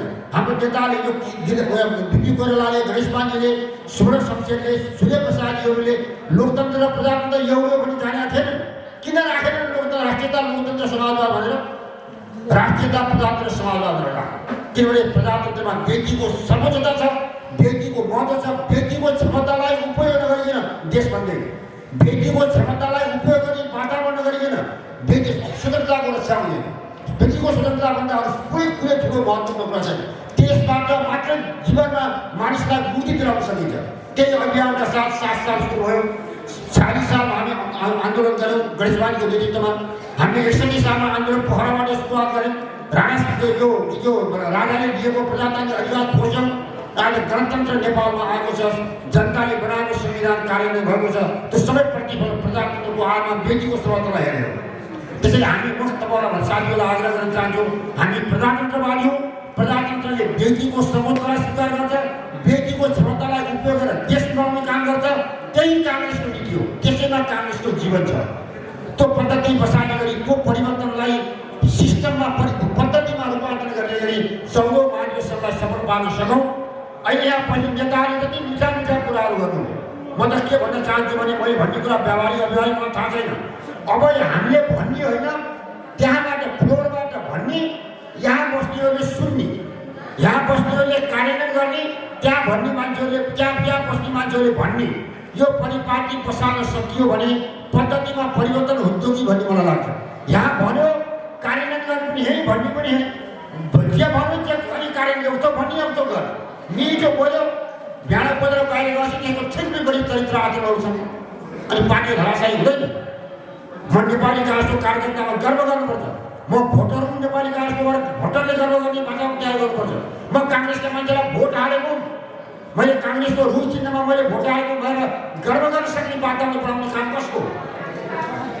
यहाँ बसेर हामी जसले बोलिरहेको छौँ त्यसको खर्च हुँदैन। हामी आफूलाई जे सजिलो हुन्छ, जे सहज हुन्छ त्यही गर्दै जाने, बोल्दा लोकतन्त्र भनेर बोल्ने, कम्युनिस्टहरूलाई बाटो खुला गरिदिने, अनि काङ्ग्रेस बलियो भनेर हुने। यो अवस्थाबाट पार्टीलाई मुक्त पार्न निमित्त प्रकाशमानजी 14औं महाधिवेशन आएको छ। तपाईँ देशव्यापी रूपमा भ्रमण गर्नुभएको छ। यो सन्देश, हिजो विरासत, यही कारणले गणेश पाण्डेको विरासत बनेको थियो, यही कारणले बिपीको विरासत बनेको थियो, यही कारणले यही प्रजातन्त्रको मूल्य र मान्यतामा आधारमा निर्माण भएको विरासतले आज काङ्ग्रेस बाँचिरहेको छ। भोलिको पिँढीलाई यही विरासतले संरक्षण गर्छ, सम्वर्धन गर्छ। युवाको भविष्य काङ्ग्रेसमा छ। प्रजातन्त्रमा महिलाको सुरक्षा हुन्छ। देशमा कुनै ठाउँमा पनि अपमान सहनु पर्दैन, कतैबाट दासत्व रहँदैन। सबै तर्फबाट हामी मुक्ति दिलाउन सक्छौँ। म सरह 15 वर्षमा सारा नेपालीलाई बनाउन सक्छु भन्ने आँट साहस नेतृत्वमा दिन सक्ने पार्टी यही नेपाली काङ्ग्रेसभित्र हो, जो बिपी कोइरालाले 17 साल सरकारमा देखाइसक्नु भएको छ। त्यो पार्टीका त्यसपछि चाहिँ हामीले कार्यकर्ताहरूले हामीले आफूलाई सानो कुरा नगरिकन पद्धतिमा रूपान्तरण गरे आफूलाई गरेर हिँड्ने प्रयास गरौँ। 14औं महाधिवेशनले यही प्रकारको नेतृत्व छान्ने सामर्थ्य तपाईँ हामीलाई प्राप्त गर्न सकोस्। कुनै व्यक्ति विशेषलाई होइन, प्रजातन्त्रलाई बलियो बनाउने, सिद्धान्तलाई मजबुत बनाउने, त्यसको आधारमा जीवन पद्धति निर्माण गर्ने गरी तलदेखि मानिसहरूको नेतृत्व स्थापना गर्न सकौँ। यही अहिलेको आवश्यकता हो, यही समयले चाहना गरेको छ। यो गर्न सक्यौँ भने हामी काङ्ग्रेस कमजोर छ भनेर कहीँ भन्न पर्दैन। कम्युनिस्टले कहिले जित्दैन, हामीसँग प्रजातन्त्र छ। यो अझै शक्ति हो, कसरी जिताउँ, कसरी प्रजातन्त्र हराउन सक्दैन। त्यही साथीहरू, हामी व्यक्तिको नबनाउँ, हामी पार्टीको भनौँ, प्रजातन्त्रको भनौँ। प्रजातन्त्र तपाईँको, मेरो, सबैको साथ हो। हामी यहाँ सामेल नहुनेहरूको पनि हो, हामी यहाँ सामेल नहुनेको पनि हो, अहिले कम्युनिस्टलाई भोट हाल्नेहरूको पनि हो। सबैलाई त्यो स्वतन्त्रताको बोध गराएर प्रजातन्त्रमा आधारमा स्थापिएको पार्टीमा एकताबद्ध भएर, संस्थागत भएर, या गोलबद्ध बनेर काङ्ग्रेसलाई मजबुत बनाउने, भोलिको काङ्ग्रेसलाई निश्चित बनाउने काममा हामी जुट्न सकौँ। त्यही 14औं महाधिवेशनको सन्देश हामी विश्वलाई प्रभावित गर्न सकौँ। यही निवेदन गरेर यो पोखरा वडा नम्बर 4 को जो कार्यक्रम छ, यो नेपाली काङ्ग्रेसको 17 सालपछि 48 सालको 46 सालसम्म पोखरामा धेरै ठाउँमा विभाजित थियो। जब हामीले यहाँ कार्यालय स्थापना गरेर नेपाली काङ्ग्रेसको सन्देश, पश्चिमाञ्चलको सन्देश, गण्डकी प्रदेशको सन्देश पोखराबाट यही ठाउँबाट हामीले प्रभावित गरेर हामी थालना गऱ्यौँ। आज सबभन्दा पहिले यसको पद्धतिमा निर्माण गर्ने काम वडा नम्बर 4 ले प्रारम्भ गर्न जरुरी छ। यही नेपाली काङ्ग्रेसको कार्यालय छ। भोलि गण्डकी प्रदेशको कार्यालय यसैमा बन्छ। भोलि यहाँको गण्डकी प्रदेशको नेपाली काङ्ग्रेसको प्रशासन यहीँबाट सञ्चालन हुन्छ। यहाँका सबै साथीहरू जिम्मेवार भएर पार्टीलाई पद्धतिमा चलाउने नेतृत्वलाई छानेर तपाईँले उदाहरण प्रस्तुत गर्न सक्नुहोस्, सामर्थ्य तपाईँलाई प्राप्त होस्। यही शुभकामना दिएर पुनः एकपल्ट सबै साथीहरूलाई धन्यवाद दिँदै कार्यक्रममा सहभागी हुने अवसर दिनुभयो, बोल्न दिनुभयो। आज साथीहरूलाई धन्यवाद दिएर बिदा हुन्छु। जय नेपाल। धन्यवाद श्रद्धेय नेता सुब्राज शर्माज्यू। गण्डकी प्रदेश मुख्यमन्त्रीज्यूको अर्को कार्यक्रममा जाने भएको हुनाले उहाँले समय माग्नु भएको छ। त्यसै गरी विशेष अतिथिको नेपाली काङ्ग्रेस पोखरा महानगरपालिका वार्ड नम्बर 4 वार्ड समितिद्वारा आयोजित शुभकामना आदान प्रदान तथा परिचयात्मक कार्यक्रमलाई यहाँ अध्यक्षता गर्नुभएका यसै वार्डका सभापतिजी र यो कार्यक्रममा तपाईँ हाम्रा बीच प्रमुख अतिथिका रूपमा उपस्थित नेपाली काङ्ग्रेसका आदरणीय नेता, पूर्व प्रधानमन्त्री आदरणीय प्रकाश श्रेष्ठजी र मञ्चमा आसीन पूर्व सभामुखजी लगायत सम्पूर्ण नेपाली काङ्ग्रेसका नेतागण र यो कार्यक्रममा यहाँ सहभागी हुनुभएका यस वार्डका नवनिर्वाचित साथीहरू अन्य नेपाली काङ्ग्रेसको विभिन्न ओहदामा रहनुहुने आदरणीय साथीहरू, पत्रकार साथीहरू, सर्वप्रथम म ढिलो आएँ, चाँडै जान खोजिराखेको छु। यसको लागि म प्रमुख अतिथिजी सहित यहाँहरूसँग क्षमा याचना गर्न चाहन्छु। जुन जिम्मेवारी यहाँहरूले मलाई दिनुभएको छ, यहाँहरूको शुभेच्छाले मैले जो पाएको छु, पूर्व निर्धारित कार्यक्रमहरू भएको हुनाले मैले दृष्टता गरेँ। मलाई यो मञ्चमा धेरै भन्नु छैन। आदरणीय नेताजीकै भाषण हामीले सुन्नुपर्छ। मलाई यति मात्रै भन्नु छ कि अहिले नेपाली काङ्ग्रेसको 14औं महाधिवेशनको सन्दर्भमा हामी जुन छौँ, अहिले हामीलाई देशभित्र देश बाहिरका सम्पूर्ण लोकतन्त्रवादीहरू, हाम्रा शुभेच्छुक मित्रहरू, सङ्घ संस्थाहरूले हेरेको अवस्था छ। काङ्ग्रेसको महाधिवेशनले कुन दिशा लिन्छ, कसरी सम्पन्न हुन्छ भन्ने कुरा विश्वको ध्यान आकर्षण भएको अवस्था छ।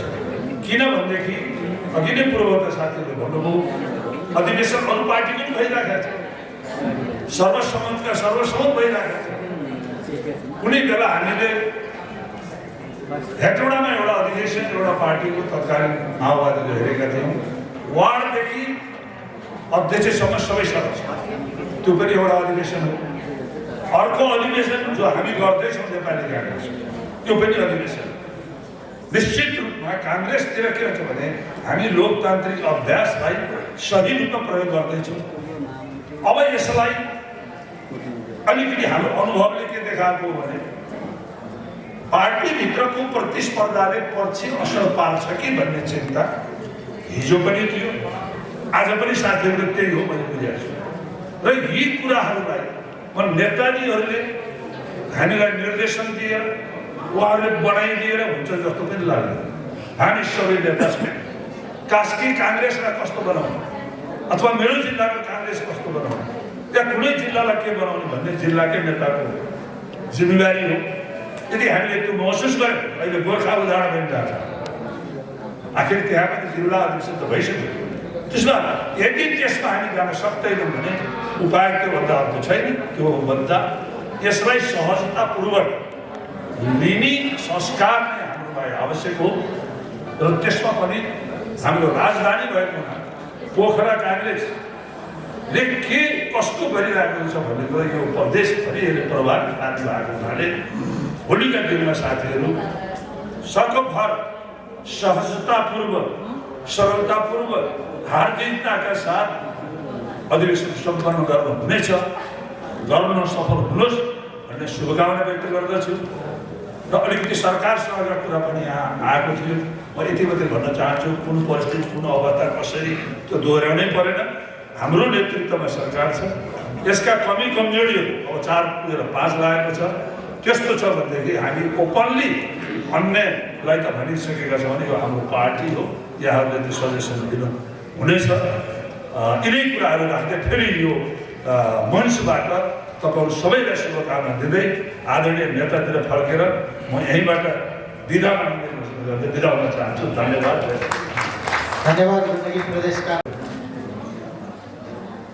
अहिले हामी दुईटा परिस्थितिका बिचमा छौँ। एउटा कहिलेको योभन्दा बढी मुलुकले भोग्नु परेको समस्या र चुनौतीहरू अहिले जस्तो थिएन। राष्ट्रिय अन्तर्राष्ट्रिय समस्याहरूदेखि लिएर सुशासन र शान्तिका समस्याहरूदेखि लिएर धर्म संस्कृतिका समस्याहरूदेखि लिएर हाम्रो सार्वभौमता र स्वतन्त्रताका समस्याहरू पनि अहिले गाँसिएका छन्। कसरी सम्बोधन गर्ने हो भन्ने कुरा जब राज्य नै स्वयं कमजोर हुन्छ, कामयाबी हुन सक्दैन, जहाँ कानुन निष्प्रभावी हुन्छ त्यहाँ राज्यले यस्ता चुनौतीहरूलाई सम्बोधन गर्न सक्दैन। त्यस्तो नाजुक अवस्थामा हामीहरू छौँ। म निवेदन गर्न चाहन्छु, एमसिसी सबैले सुनेको र दिनदिनैको चर्चाको विषय छ र पक्ष र विपक्षमा अहिले मत विभाजित छ। देशभित्र, पार्टीहरूभित्र, नागरिक समाजभित्र, यति कि राज्यका अङ्गहरूभित्र पनि बिआरआई बेटा नोट इनिसिएटिभ चाइनिज योजना त्यस्तै ढङ्गको छ। हाम्रा बोर्ड इस्युजहरू त छँदैछन् छिमेकी मित्र राष्ट्रहरूसँग चर्चामा आइरहने, अहिले अलिकति मत्थर भएको छ भन्ने सुनिन्छ। त्यसबाहेक मुलुकले सामना गर्न परिरहेका स्थितिहरूलाई हेर्नु भने अझ डरलाग्दो स्थिति भनेको राज्यका तीनवटै अङ्गहरू, माननीय प्रमुख अतिथिजी म ध्यान आकर्षण गर्न चाहन्छु यहाँको, राज्यका तीनै अङ्ग कार्यकारी, व्यवस्थापिका र न्यायपालिका सम्हाल्नै नसकिने, सर्वसाधारणले समाधानै नदेखेको बाटोतिर अग्रसर हुँदैछ। र दुईटा त राजनीतिक पार्टीहरू समावेश हुने, विभिन्न मिल्ने वा नमिल्ने सिद्धान्त भएका पार्टीहरू संसदमा पनि हुन्छन्, सरकारमा पनि हुन्छन्। अहिले छ सरकार, 5वटा पार्टी मिलेर बनेको सरकार, संसद पनि त्यस्तै हो। त्यहाँ राजनीतिक झगडाहरू हुन्छन् होला, मतान्तर हुन्छ होला, सिद्धान्त र प्रतिष्ठाका लडाइँहरू हुन्छन् होला। त्यसलाई समाधान गर्न जिम्मेवार पार्टी र नेताहरू लाग्छन् होला।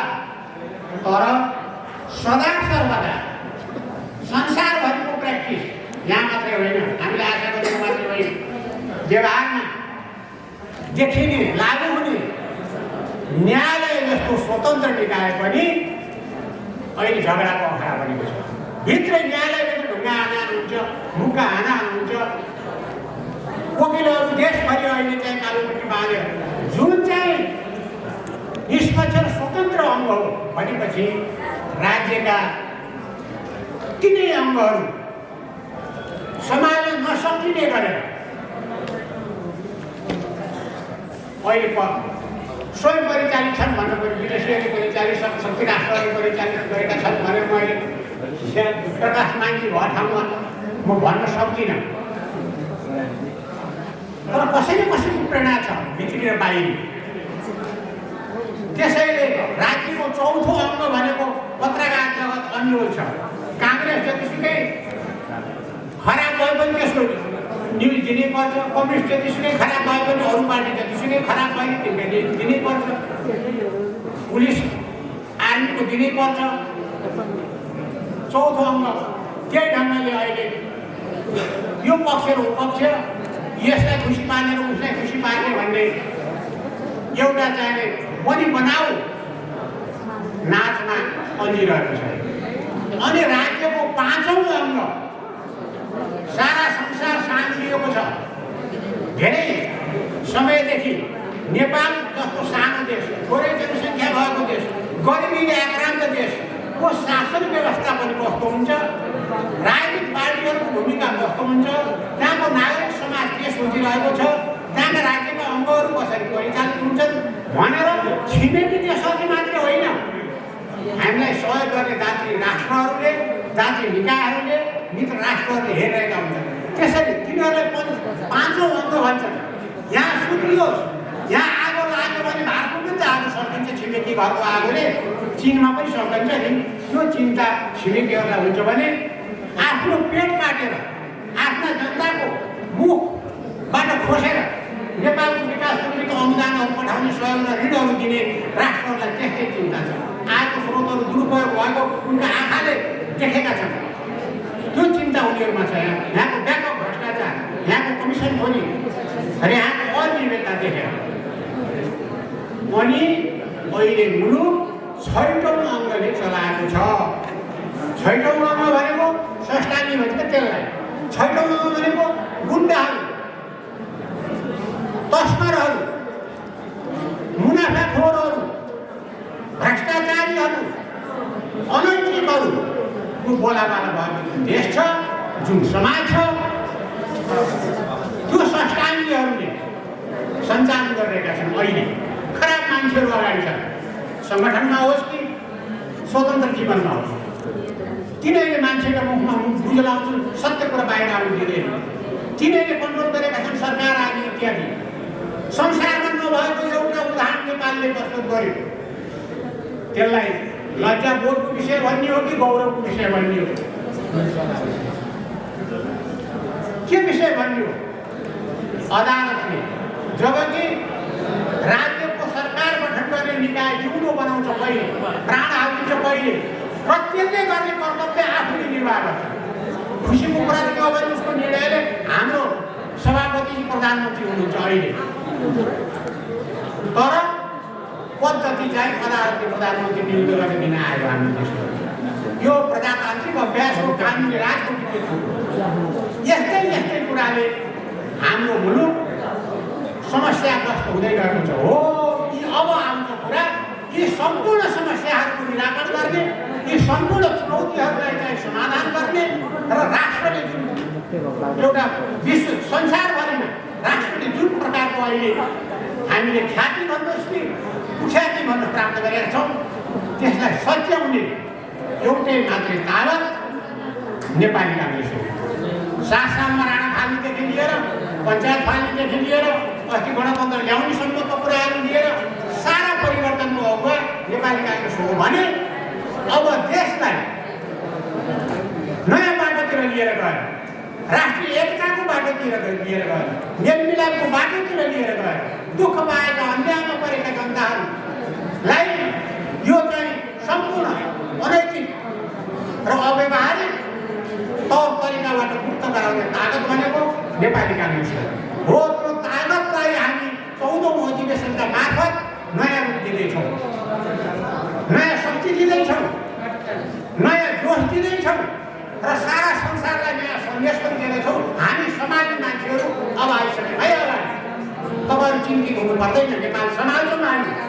त्यो ताकत निर्माण गर्नका निमित्त हामी जति संयमित हुन्छौँ, जति विवेकशील हुन्छौँ, जति प्रजातन्त्र राष्ट्रियता र समाजवाद भन्छौँ नि हामी त्यसका प्रति निष्ठावान हुन्छौँ, जति हामी हाम्रा नेताहरूको अहिले पनि सबैले जग्गा पनि हामीले विश्वेश्वर प्रसाद कोइराला, सोमलेजी, गणेश मान्य, किशुनजी भनेर तिनका प्रतिको सद्भाव, तिनका प्रतिको भक्ति र तिनको योगदानहरू ऋणी पनि हामी छौँ। त्यो ऋण कसरी तिर्ने? यदि नेपाली काङ्ग्रेस एकताबद्ध भयो, यदि नेपाली काङ्ग्रेस देशको परिवर्तनको भाग सधैँ बढ्ने ताकत राख्यो र अहिले तल्लो तहदेखि माथिल्लो तहसम्म विवेकपूर्ण ढङ्गले आपसी द्वेष नराखिकन, सद्भावनापूर्ण ढङ्गले शत्रुताको भाव नराखिकन स्वस्थ प्रतिस्पर्धाले हामी पार्टीका निकायहरू निर्माण गर्दै गएर केन्द्रमा आमूल परिवर्तन गर्न सक्यौँ भने आशय बुझिहाल्नु हो। आमूल परिवर्तन गरेर एउटा जिम्मेवार तहलाई नेतृत्वमा हामीले राख्न सक्यौँ भने हाम्रा प्रतिपक्षीहरूलाई जवाफ दिने, हाम्रा प्रतिपक्षीहरूसँगको हाम्रो प्रतिस्पर्धालाई तेज गतिमा लिएर गएर प्रतिस्थापित गर्ने हाम्रो ताकत निर्माण हुनेछ र दुनियाँले देख्नेछ। देशले सुशासन पाउनेछ। सरकार भोलि निर्माण गर्नलाई स्थानीय निकायहरूमा हाम्रो बाहुल्यता आउनेछ र प्रदेशको भन्नुहोस् देशको राष्ट्रिय प्रतिनिधि सभामा नेपाली काङ्ग्रेसले बहुमत प्राप्त गर्नेछ र हाम्रो यस्तो कृपाको सरकार होइन, जनताको मतदानको सरकार, बहुमतको सरकार, जनताले पालेको सरकार र पाल्न सक्ने सरकार, सहयोग सरकार निर्माण गर्ने ताकत हाम्रो 14औं अधिवेशनले देखाउनेछ। त्यसका निम्ति ग्रासरुटदेखि माथिल्लो तहसम्म हामीहरू जिम्मेवार भएर सोचौँ, लयमा हामीहरू लागेनौँ, गैर जिम्मेवार ढङ्गले हामी प्रस्तुत भएनौँ भने त्यो स्थिति सम्मुख छ र हाम्रो निर्णयको अधिकार हाम्रो हातमा छ। यसको सदुपयोग गर्न आजको यो भेलाले एउटा सन्देश दिन सकोस्, हामी अनि त्यो सन्देश प्रभाव हाम्रा आफ्ना क्षेत्रमा हामीले गर्न सकौँ। एउटा इमान्दार व्यक्तित्वको छोरा गणेशमान सिंह र मङ्गलादेवी सिंह अनि उनीहरूकै पक्षमा हिँडिरहेको अहिलेसम्म कन्ट्रोभर्सीमा नफसिएको नेता आज यो सङ्कल्प सभामा पनि उपस्थित हुनुभएको छ। त्यसैले उहाँको सफलताको पनि हामी शुभकामना व्यक्त गरौँ। उहाँले दिने सन्देशलाई पनि हामी साथीहरूका बिचमा, सर्वसाधारण जनताका बिचमा, हाम्रा प्रतिपक्षीहरूका बिचमा र यो देश सम्हाल्छौँ भन्ने राज्यका अङ्गहरू या सिडिओ अञ्चलको छन् हुन्छ नि, तिनीहरूका बिचमा सही बाटो मुलुकलाई देखाउनका लागि अग्रसर गराउने ढङ्गले कसैको चाहिँ मोलाइमा मुलुकको सुशासनलाई दुरुपयोग गर्ने ढङ्गले काम नहोस्, निर्वाचन आयोगलाई पनि त्यही ढङ्गले हामीले सन्देश दिन सकौँ। यही निवेदन गरेर आज बिदामा चाहन्छु। धन्यवाद। धन्यवाद। तथा शुभकामना आदान प्रदान कार्यक्रममा सहभागी हुन पाएकोमा मलाई असाध्यै खुसी लागेको छ। तर जहिले पनि साथीभाइहरूको मार्गदर्शनमा जाँदाखेरि यो 4 नम्बर वडा भनेको मेरो दोस्रो घर हो भन्ने भन्ने गरेको छु र मेरो बाल्यकालदेखि अस्ति भर्खरसम्म मैले चाहिँ बसेको एरिया यही नै हो र मैले चाहिँ चुनाव जितेको एरिया क्षेत्र पनि यही थियो एकपटक र त्यस बेला गणेश टोलको आमाहरूले, रामकृष्ण टोलको आमाहरूले, महादेव इष्टमित्रहरूले झिमी महादेव चाडा भोट देऊ भनेर भन्नुभएको मलाई अहिले जस्तो लाग्छ र उहाँको आशीर्वाद प्राप्त भएर नि म चाहिँ सांसद बन्न चाहिँ सफल भएँ। आज आफ्नो ठाउँमा आफ्नो दोस्रो घरमा प्रकाश मान्छेलाई पावर चिफ गेस्ट भएर चाहिँ उहाँलाई यहाँ चाहिँ हामीले प्राप्त गर्दाखेरि मलाई असाध्यै खुसी लागेको छ। र साथीहरू, नेपाली काङ्ग्रेसको अधिवेशन हुन गइरहेको छ त्यतै। यो अधिवेशन भनेको मेरो विचारमा काङ्ग्रेसको लागि ठुलो अवसर हो। त्यो अवसर भनेको पैसा कमाउने अवसर होइन, धनी बन्ने अवसर होइन, कस्तो नेता चुन्ने भन्ने अवसर। तपाईँ हामीहरूले राम्रो नेतृत्व चयन गर्न सक्यौँ भने सङ्गठनले चाहिँ तपाईँलाई थाहा छ नि, यो 3टा सिट जित्ने ठाउँ हो कास्की भनेको। आज 3टै सिट हारेको छ। त्यसबेला गिरिजाप्रसाद प्रधानमन्त्री हुनुहुन्थ्यो। कस्तो काङ्ग्रेस बनाउने भन्ने एउटा अवसर हामीले प्राप्त गरेका छौँ। त्यो अवसरलाई गुमाउनु भएन। र गिरिजाप्रसाद नेतृत्वको काङ्ग्रेस पनि काङ्ग्रेसै हो, र शेरबहादुरजीको चाहिँ नेतृत्वको काङ्ग्रेस पनि काङ्ग्रेसै हो। यो 2/3 सरकार बन्दाखेरि 3.5 वर्ष चल्दाखेरि धेरै साथीहरूले मलाई सोध्नुभयो के हो, कम्युनिस्टहरूले चाहिँ बदमासी गरेको गरेछ, भ्रष्टाचार गरेछ, अन्याय गरेछ, अत्याचार गरेछ, राम्रो काम गरेको केही गरेकै छैन। काङ्ग्रेसले किन बोल्न सक्दैन, किन प्रतिकार गर्न सक्दैन? हिजो कुनै जमानामा पञ्चायतसँग लडेको काङ्ग्रेस पार्टी हो भन्न पनि लाज लाग्यो हाम्रो भन्ने साथीहरू मैले देखेको छु। र अब त्यो पञ्चायतसँग लडेको काङ्ग्रेसलाई पुनर्जीवित गर्ने कि नगर्ने, त्यस्तै काङ्ग्रेस निर्माण गर्ने कि नगर्ने? र हिजो 3टै सिट जित्ने काङ्ग्रेस निर्माण गर्ने कि नगर्ने? त्यस्तै काङ्ग्रेस। आज त्यो अवसर हामी सबैले पाएका छौँ। त्यो तपाईँ हामीहरूको चाहिँ हातको कुरा। तपाईँ हामीहरूले गलत नेतृत्व चयन गर्यौँ भने फेरि काङ्ग्रेस पार्टी अझ कमजोर हुन सक्छ। हिजो एउटा चाहिँ तपाईँको प्रदेशको चुनाव हामी जित्यौँ, हाम्रो जिल्लामा एउटा गाउँपालिकाको चुनाव जित्यौँ। अब त्यो पनि नजित्न सक्छ हेर्नुहोस्। त्यसैले यो अवसरलाई चाहिँ हामीले पुग्न दिनु हुँदैन। हामी गम्भीर हुनुपर्छ र आफ्नो कुरो भन्दा पनि मुलुकको बारेमा सोध्नु पर्यो, प्रजातन्त्रको बारेमा सोध्नु पर्यो र नेपाली काङ्ग्रेसको बारेमा सोध्नु पर्यो। अनि त्यस निम्ति चाहिँ कुन चाहिँ नेतृत्व उचित छ भनेर चाहिँ तपाईँले ठम्माउनुहोस् र भोट हाल्नुहोस् र जिताउनुहोस्। काङ्ग्रेसको भविष्य उज्जवल छ। र अब यहाँ सरकार अहिले पनि काङ्ग्रेसको बन्या छ। हुन त पार्लियामेन्टमा हामी चाहिँ कमजोर थियौँ, तर लगभग 2/3 चाहिँ मत जस्तै प्राप्त गरेर काङ्ग्रेसको नेतृत्वमा अहिले सरकार गठन भएको छ।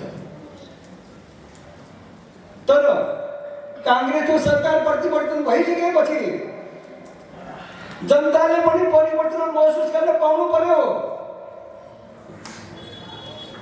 सिडिओ अफिस जानुहोस्, विकास निर्माणको कार्यालयहरू जानुहोस्, परिवर्तनको अनुभव गर्न पाएको छैन जनताले। यदि परिवर्तनको अनुभव गर्न पाउँदैनन् भने केपी ओलीको सरकार र शेरबहादुर सरकारमा के फरक पर्यो हेर्नुहोस् त।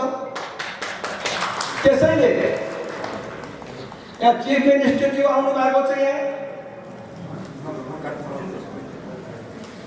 प्रदेशको सरकार हाम्रो छ, हामी यसमा गौरव गर्छौँ। हामीलाई असाध्यै खुसी लागेको छ, तर दुःख लाग्छ। उहाँको बजेट वितरण कस्तो छ हेर्नुहोस्। रातो किताब तपाईँहरूले पाउनु भएको छैन, सोध्नुहोस् नेतालाई। कमसेकम गण्डकी प्रदेश भनेको हाम्रो चाहिँ गैँडाकोटदेखि लिएर मुस्ताङ मनाङ गोर्खा पनि हो भनेर सोचाइ राखेर बजेटको विनियोजन गर्नु पर्दथ्यो, त्यो भएको छैन। मैले 2-4 पटक साथीहरूलाई सोधेँ, साथीहरू विभिन्न ठाउँमा सानसानो योजना चाहिँ राख्नु पर्यो भने बजेट वितरण भइसक्यो, सबै सकिसक्यो, केही पनि छैन अब। तर मैले चाहिँ धेरै मान्छे भेटेको छु यो बिचमा, प्रदेशबाट चाहिँ हामीहरूले फलाउने योजनाको लागि यति रकम दिनुभयो भनेर मैले पटक पटक सुनेको छु। बजेट वितरणमा चाहिँ काखा पाखा गर्नु भएन। आवश्यकता पर्यो भने कि मानिसहरू पनि मैले देखाउन सक्छु। त्यसैले हामीले जसले चाहिँ तपाईँको आफ्नो मान्छेलाई पनि काखा पाखा गर्छौँ भने जनतालाई चाहिँ एक टिका बनाउन कसरी सक्छौँ हामीहरूले? त्यसैले त्यो एउटा अवसर हो हाम्रो लागि। छिटै चुनाव हुन गइरहेको छ, नगरपालिकाको, गाउँपालिकाको, त्यसपछि प्रदेशको र सङ्घको पनि। तपाईँहरूले काम गर्दाखेरि काङ्ग्रेसको अधिवेशनलाई लक्ष्य गरेर योजना नबाड्नुहोस्। तपाईँहरूले काङ्ग्रेसको अधिवेशनलाई लक्ष्य गरेर पैसा नबाड्नुहोस्। नगरपालिकाको भोटको आउने चुनावलाई हेरेर बजेट विनियोजन गर्नुहोस्। गाउँपालिकाको चुनावमा हेरेर बजेट विनियोजन गर्नुहोस्। प्रदेशको चुनावलाई हेरेर बजेट विनियोजन गर्नुहोस् र सङ्घको चुनावलाई हेरेर बजेट विनियोजन गर्नुहोस्। काङ्ग्रेसलाई जिताउनुहोस्। फेरि पनि म यहाँहरू सबैलाई शुभकामना दिँदै म यहाँबाट बिदा हुन चाहन्छु। धन्यवाद। जय नेपाल। धेरै कुराहरू राखिसक्नुभयो र आज यत्र तत्र सर्वत्र नेपाली काङ्ग्रेसको अधिवेशनको चर्चा र परिचर्चा चलिरहेको छ र म श्रद्धेय सबै नेतादेखि लिएर सबै पार्टीका साथीहरूलाई के मेरो अनुरोध छ भने यहाँ राजनीति गर्ने पार्टी र राजनीति गर्ने नेता र कार्यकर्ता हामी मात्रै छैनौँ, अन्य राजनीतिक पार्टीहरू पनि छन्, अरू पार्टीका नेताहरू पनि हुनुहुन्छ र आज नेपाली काङ्ग्रेसको महाधिवेशनमा हामी गइरहँदा यति धेरै महत्त्वको साथ हरेकले किन चासो र चर्चा गरेको छ। हामीसँग सँगसँगै नेकपा एमालेको महाधिवेशन पनि सम्पन्न भयो। कहीँ कतै कोही कसैले भयो कि भएन थाहा पाएन, तर हाम्रा धेरै चर्चा परिचर्चा र हाम्रा गतिविधि किन यति व्यापक भयो भने यसबाट प्रष्ट हुन्छ यो मुलुकको परिवर्तनको दायित्वको लागि, नेपाली जनताको सुदूर भविष्यको लागि, यो देशको लोकतन्त्र, राष्ट्रियता र प्रजातन्त्रको संरक्षणको लागि कुनै पार्टीप्रति चासो र सरोकार जनताको छ भने त्यो नेपाली काङ्ग्रेस हो। त्यसैले हरेक जनताले यसका हरेक गतिविधिमा, चाहे सरकारमा रहेर गर्ने यो सरकारका क्रियाकलाप र गतिविधि हुन्, चाहे यो पार्टी सरकारभन्दा बाहिर प्रतिपक्षमा रहँदाका बेलाका कुरा हुन्, चाहे पार्टी आफ्नै आन्तरिक अधिवेशनका कार्यक्रममा अगाडि गरिरहँदा होस्, यो पार्टीप्रति सबैको चासो छ र सबैले सरोकार राख्छन् र सबैले भरोसा पनि गरेको यही पार्टी हो। त्यसैले म सबै पार्टीका श्रद्धेय नेता र साथीहरूलाई भन्छु, हामी जे गर्दैछौँ जिम्मेवार र संयम भएर गरौँ ताकि हाम्रै गतिविधिले हामीलाई क्षति नगरोस्। मेरो अनुरोध छ र राष्ट्रिय राजनीतिमा नेपाली काङ्ग्रेसले निर्वाह गर्नुपर्ने भूमिका फेरिएको छ, थोरै फेरिएको छ। हामीले प्राप्त गरेको पछिल्लो निर्वाचनको जनमतले हामीलाई सरकारमा जाने जनमत थिएन, हामीलाई प्रतिपक्षमा रहने जनमत थियो। तर परिस्थितिले राष्ट्रिय राजनीतिमा देखा परेका उतार चढावले हामी सत्तामा छौँ। मैले धेरैपल्ट भनेको छु, हामीले अधिवेशन पनि गर्दैछौँ र सरकार पनि चलाउँदैछौँ र हामी चैतदेखि लिएर आउँदो मङ्सिर 3 तहका निर्वाचन हामीले गर्दैछौँ। यो 3 तहको निर्वाचन गर्दा हामी दुईटा कारणले चुनाव हार्नु हुँदैन। एउटा सरकारमा अहिले हामीले नेतृत्व गरिरहँदा वर्तमान सरकारले गरेका गतिविधि र कामहरूका माथि जनताले उठाएका क्वेसनका र यो सरकारले गरेका गल्तीका कारणले 13 महिनाको सरकार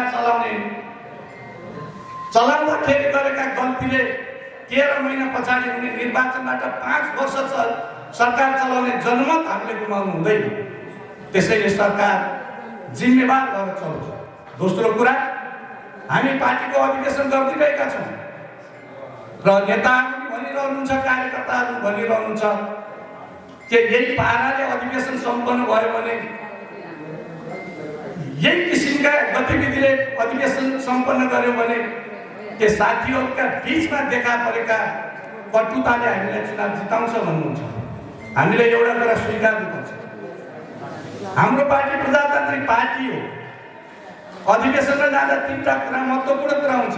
एउटा विगतको समीक्षा हुन्छ, एउटा नयाँ नीति र कार्यक्रम हुन्छ, तेस्रो भनेको नेतृत्व छनौट हुन्छ। दुईटा कुरा हामी गर्दै छैनौँ, समीक्षा पनि गर्दै छैनौँ, नीति र कार्यक्रम पनि तय गर्दै छैनौँ। नितान्तै हामी प्राविधिक रूपले नेतृत्व छनौट गर्दैछौँ।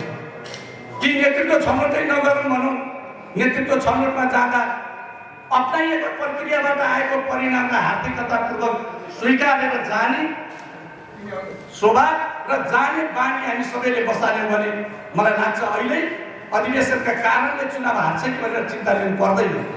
आग्रह र पूर्वाग्रह भन्दा माथि उठौँ भन्दै सबैलाई श्रद्धेय नेता हाम्रा बिचमा हुनुहुन्छ। हामी समय लिउँला, हामी ततेरिउँला, हामी ततेर्छौँ पनि, तर शीर्षस्थ नेताहरू केन्द्रमा ततेरिने कि नततेरिने? शीर्षस्थ नेताहरूले सानेपाको केन्द्रीय पार्टी कार्यालय र कहिले काहीँ सरकारमा हुँदा बालुवा पार्क पुलचोकका मन्त्री क्वार्टरमा मात्रै होइन, हामीलाई यहाँ पठाउने जनता गाउँ गाउँ र दूरदराजका गाउँमा हाम्रा कार्यकर्ता छन्, माओवादीबाट लखेटिएका, खेलिएका, अपमानित भएर पनि अहिले काङ्ग्रेसले हामीलाई यहाँ पठाएको छ। त्यसैले मलाई होइन, मेरो पार्टी र कार्यकर्तालाई का बारेमा चिन्ता लिनुपर्छ भनेर नेताहरूले सोच्नु पर्यो। मलाई लाग्छ नेताहरूले गम्भीर हुनुभयो भने हामीलाई पनि गम्भीर हुन कर लाग्छ। हामी गम्भीर भयौँ भने तपाईँहरू पनि गम्भीर हुन्छ। पार्टी तपाईँहरूले बिगारेको भएको छैन, पार्टी यो रोमा बस्ने हामीले बिगारे हो, हामीले यहाँ बस्नेले बिगारे हो।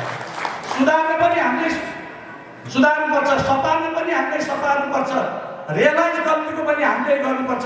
गल्ती हामी गर्ने अनि कार्यकर्तालाई दोष लाएर अन्तर्न पाइँदैन।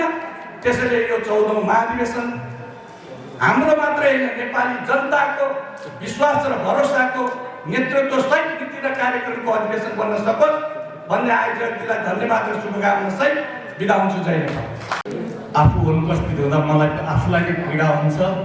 मलाई झन्झन याद आउँछ, आजभन्दा 45 वर्ष अगाडि गैरापाटनमा कारागारको कोसेलीको उद्घाटन हुँदैथ्यो। कारागारको कोसेली करुणानिधि कोइरालाको कारागारको कोसेलीको विमोचनको कार्यक्रम थियो।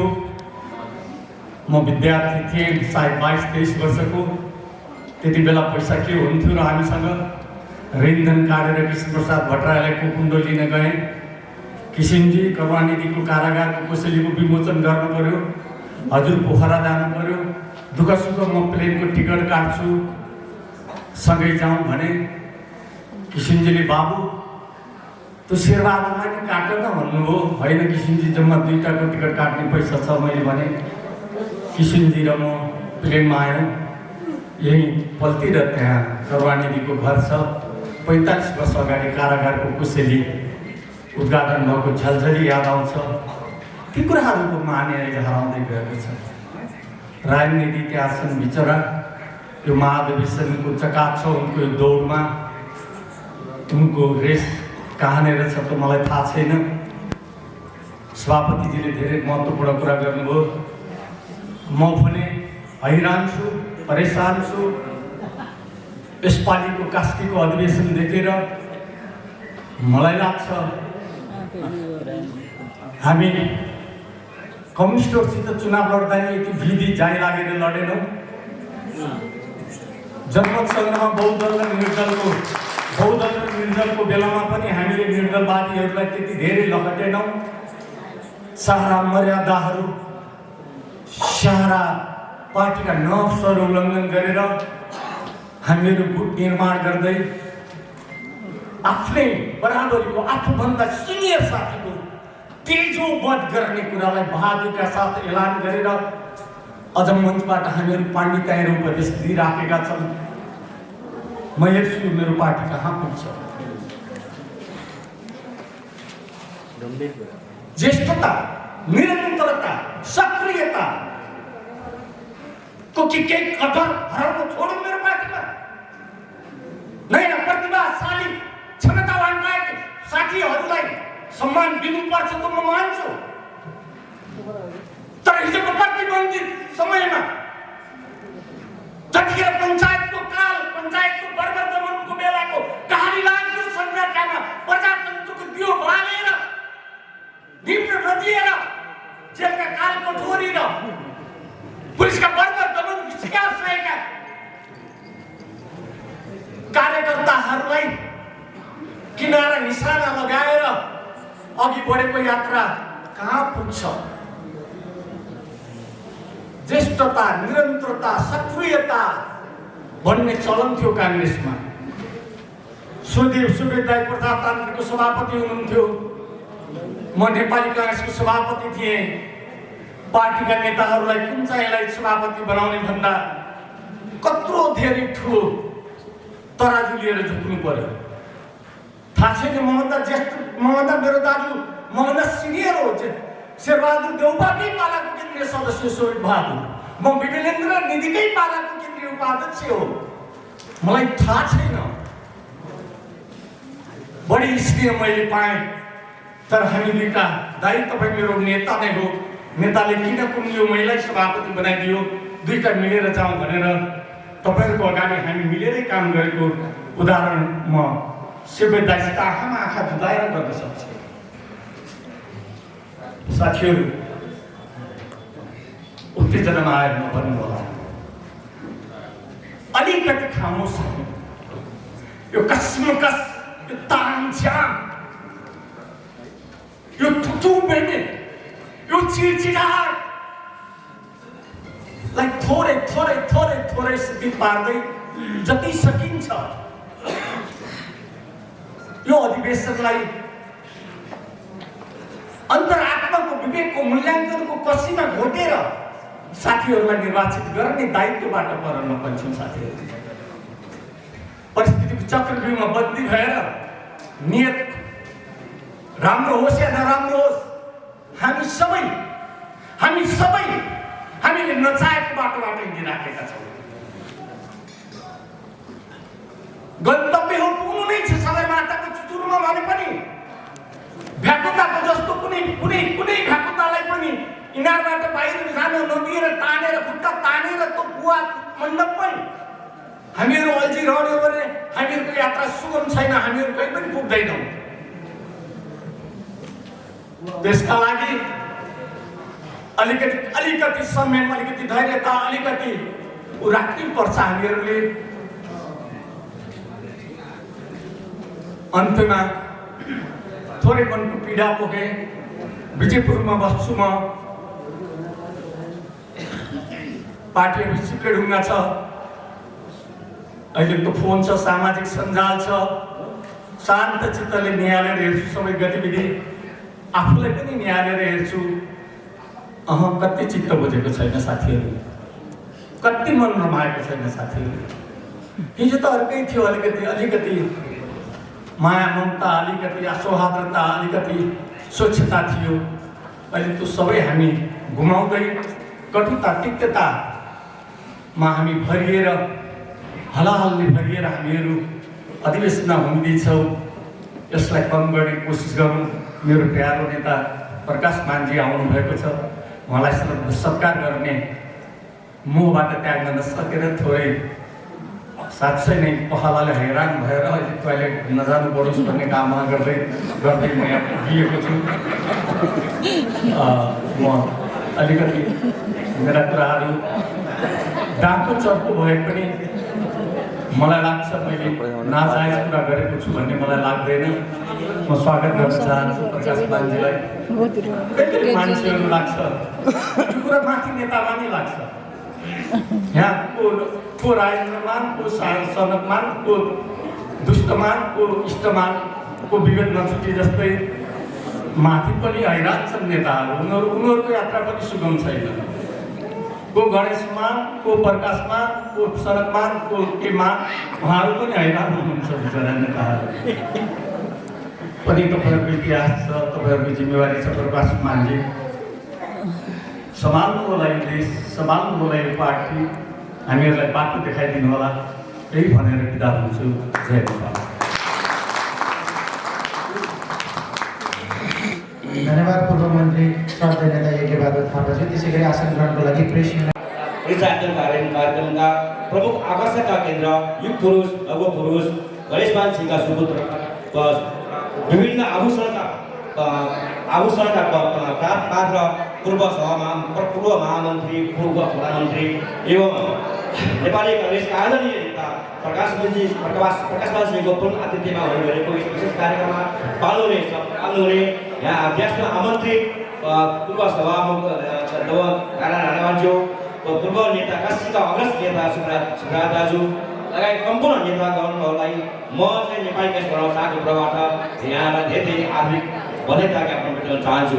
यसको अलावा जति पनि साथीले उपस्थित हुनुभएको छ, नेपाली काङ्ग्रेसप्रति आबद्ध क्षेत्रीय महाधिवेशन प्रतिनिधिहरू, महासमिति सदस्यहरू, विभिन्न तह तब्काबाट उपस्थित हुनुभएका विभिन्न साथीहरू, नेपाली काङ्ग्रेस जिल्लाका समितिका सदस्यहरू, पत्रकार बन्धुहरू, महिला सङ्घका प्रतिनिधि साथीहरू, नेपाली काङ्ग्रेस इकाइका प्रतिनिधि साथीहरू, विशेष गरी नेपाली काङ्ग्रेसका सचिव मनोज कोइराला, उपसभापति हाम्रो अनन्त कोइराला, बाबुजी विगत लगायत सम्पूर्ण साथीहरूलाई म एकाइताको तर्फबाट यहाँ धेरै बधाई र धन्यवाद ज्ञापन गर्न चाहन्छु। आज जुन हामीले सौभाग्य नेपाली काङ्ग्रेसका लौह पुरुष गणेशमानजीका सुपुत्र प्रकाशमानजीको उपस्थितिमा यो कार्यक्रम गर्न पाएका छौँ, यसप्रति म साथै परिवारका धेरै गौरवान्वित भएको महसुस गरेको छु। नेपाली काङ्ग्रेस यहाँ सबैलाई यहाँ अवगत भएको कुरा हो। नेपाली काङ्ग्रेस भनेको कोरोनामा साथ रहेको करुणानिधिको आश्रय फल यो अहिलेसम्मको अवधिसम्म पनि काङ्ग्रेसले बहुमत प्राप्त गरेको एरिया।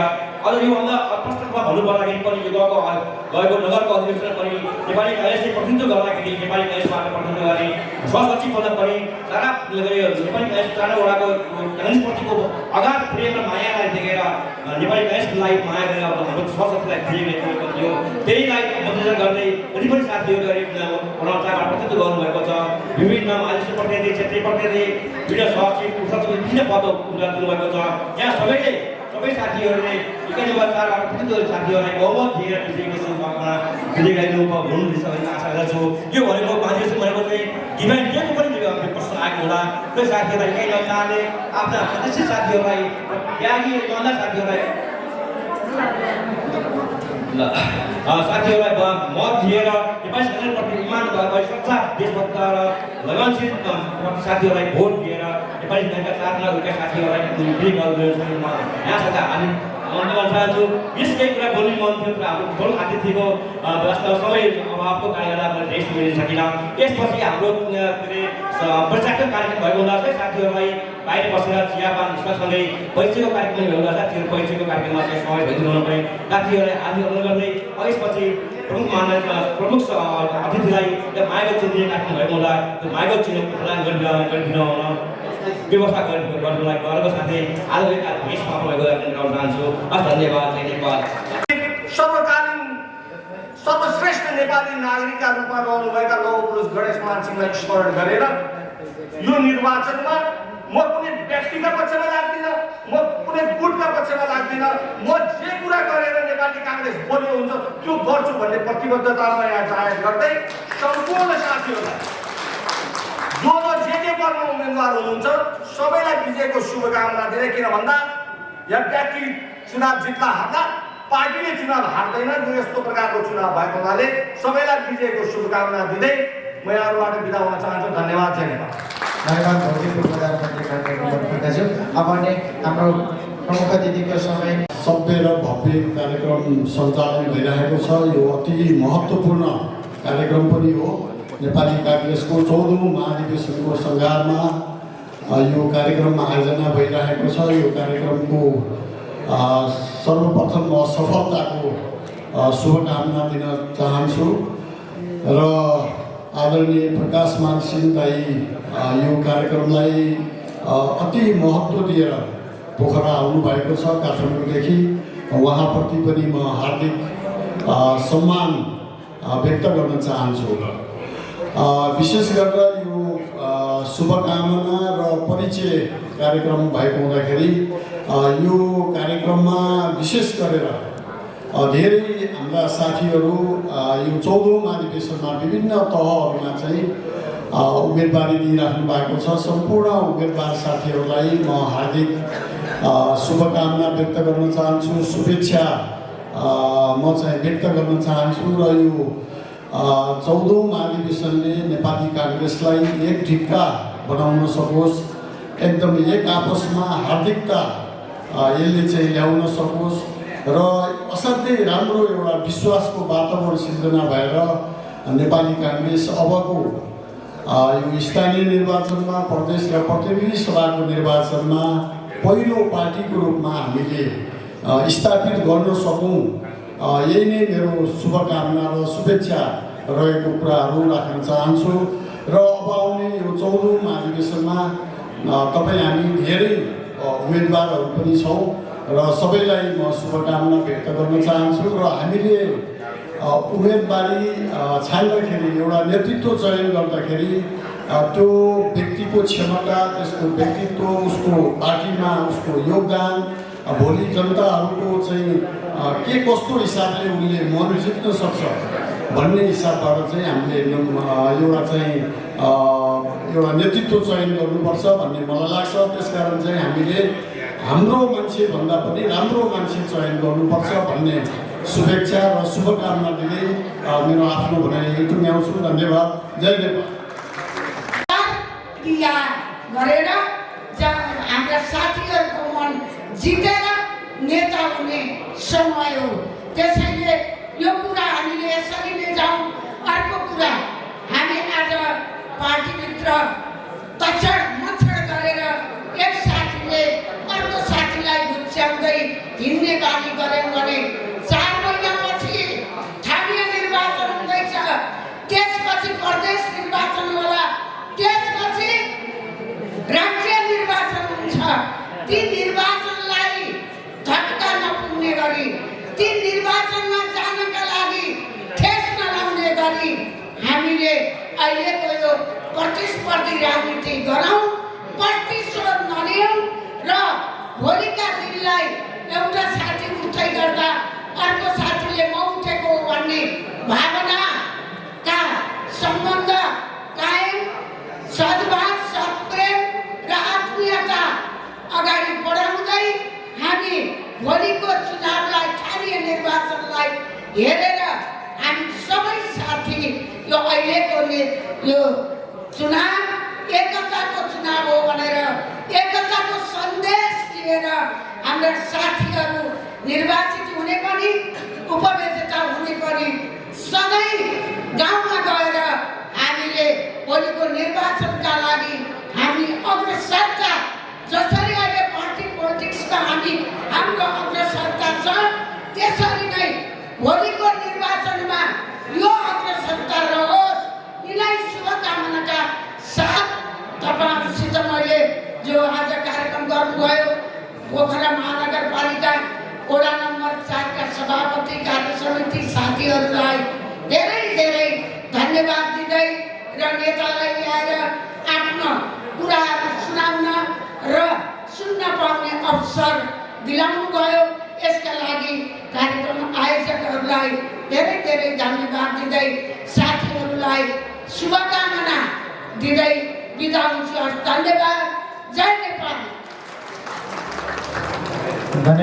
सही मतदान होस् भन्ने शुभकामना दिँदै मेरो छोटो भनाइ अन्त्य गर्न चाहन्छु। धन्यवाद। जय नेपाल।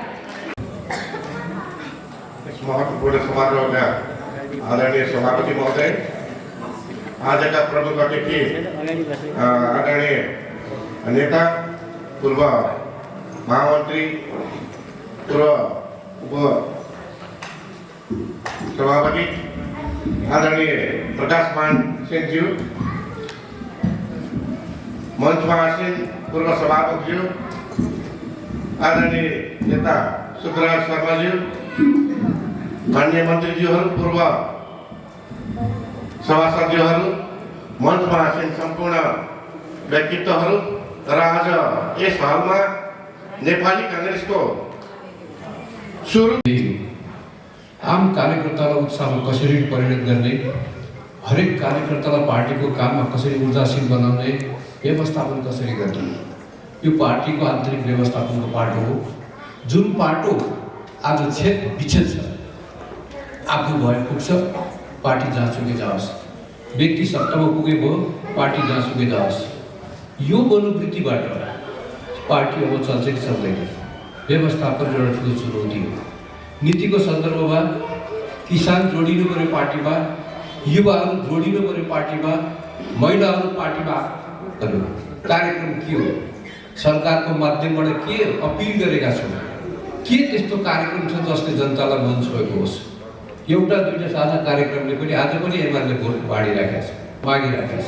एक दुईवटा पपुलर कार्यक्रमले पनि लामो समय जीवन्त राख्दो रहेछ।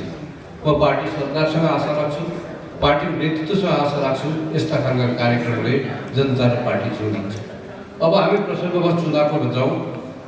अहिले भर्खरै एमालेको चुनाव हामीले देख्यौँ, माथिबाट लिस्ट बनाएको केन्द्रबाट तलबाट अनुमोदन गरिदियो, चुनावै भएन, जसको नाम सर्वसम्मति।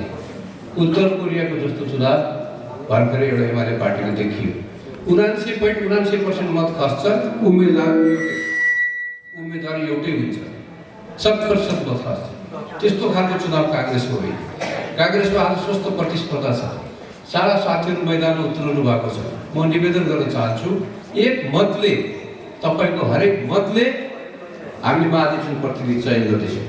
त्यो महाधिवेशन प्रतिनिधिको मतले पार्टीको केन्द्रीय समिति चयन गर्दैछ। पार्टीमा परिवर्तन चाहनुहुन्छ, रूपान्तरण चाहनुहुन्छ भने आफ्नो मत कहाँ जाहेर गर्दै हुन्छ।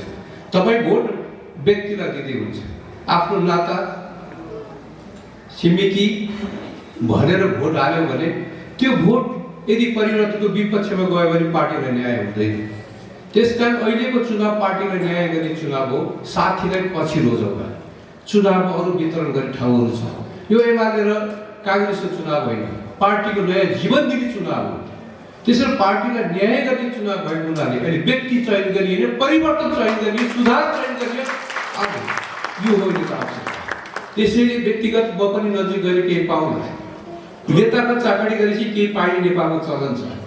पाउने धेरै तरिकाहरू छन्, गैर राजनीतिक विधिहरू छन्, ती विधि अवलम्बन गर्न चाहन्छु। व्यक्तिलाई फाइदा गर्ने कि पार्टीलाई फाइदा पुर्याउने, पार्टी बाँचे हामी बाँच्छौँ, यो भावना राखेर यो महादेशमा यसो मुखरित गर्नुपर्ने आवश्यकता छ।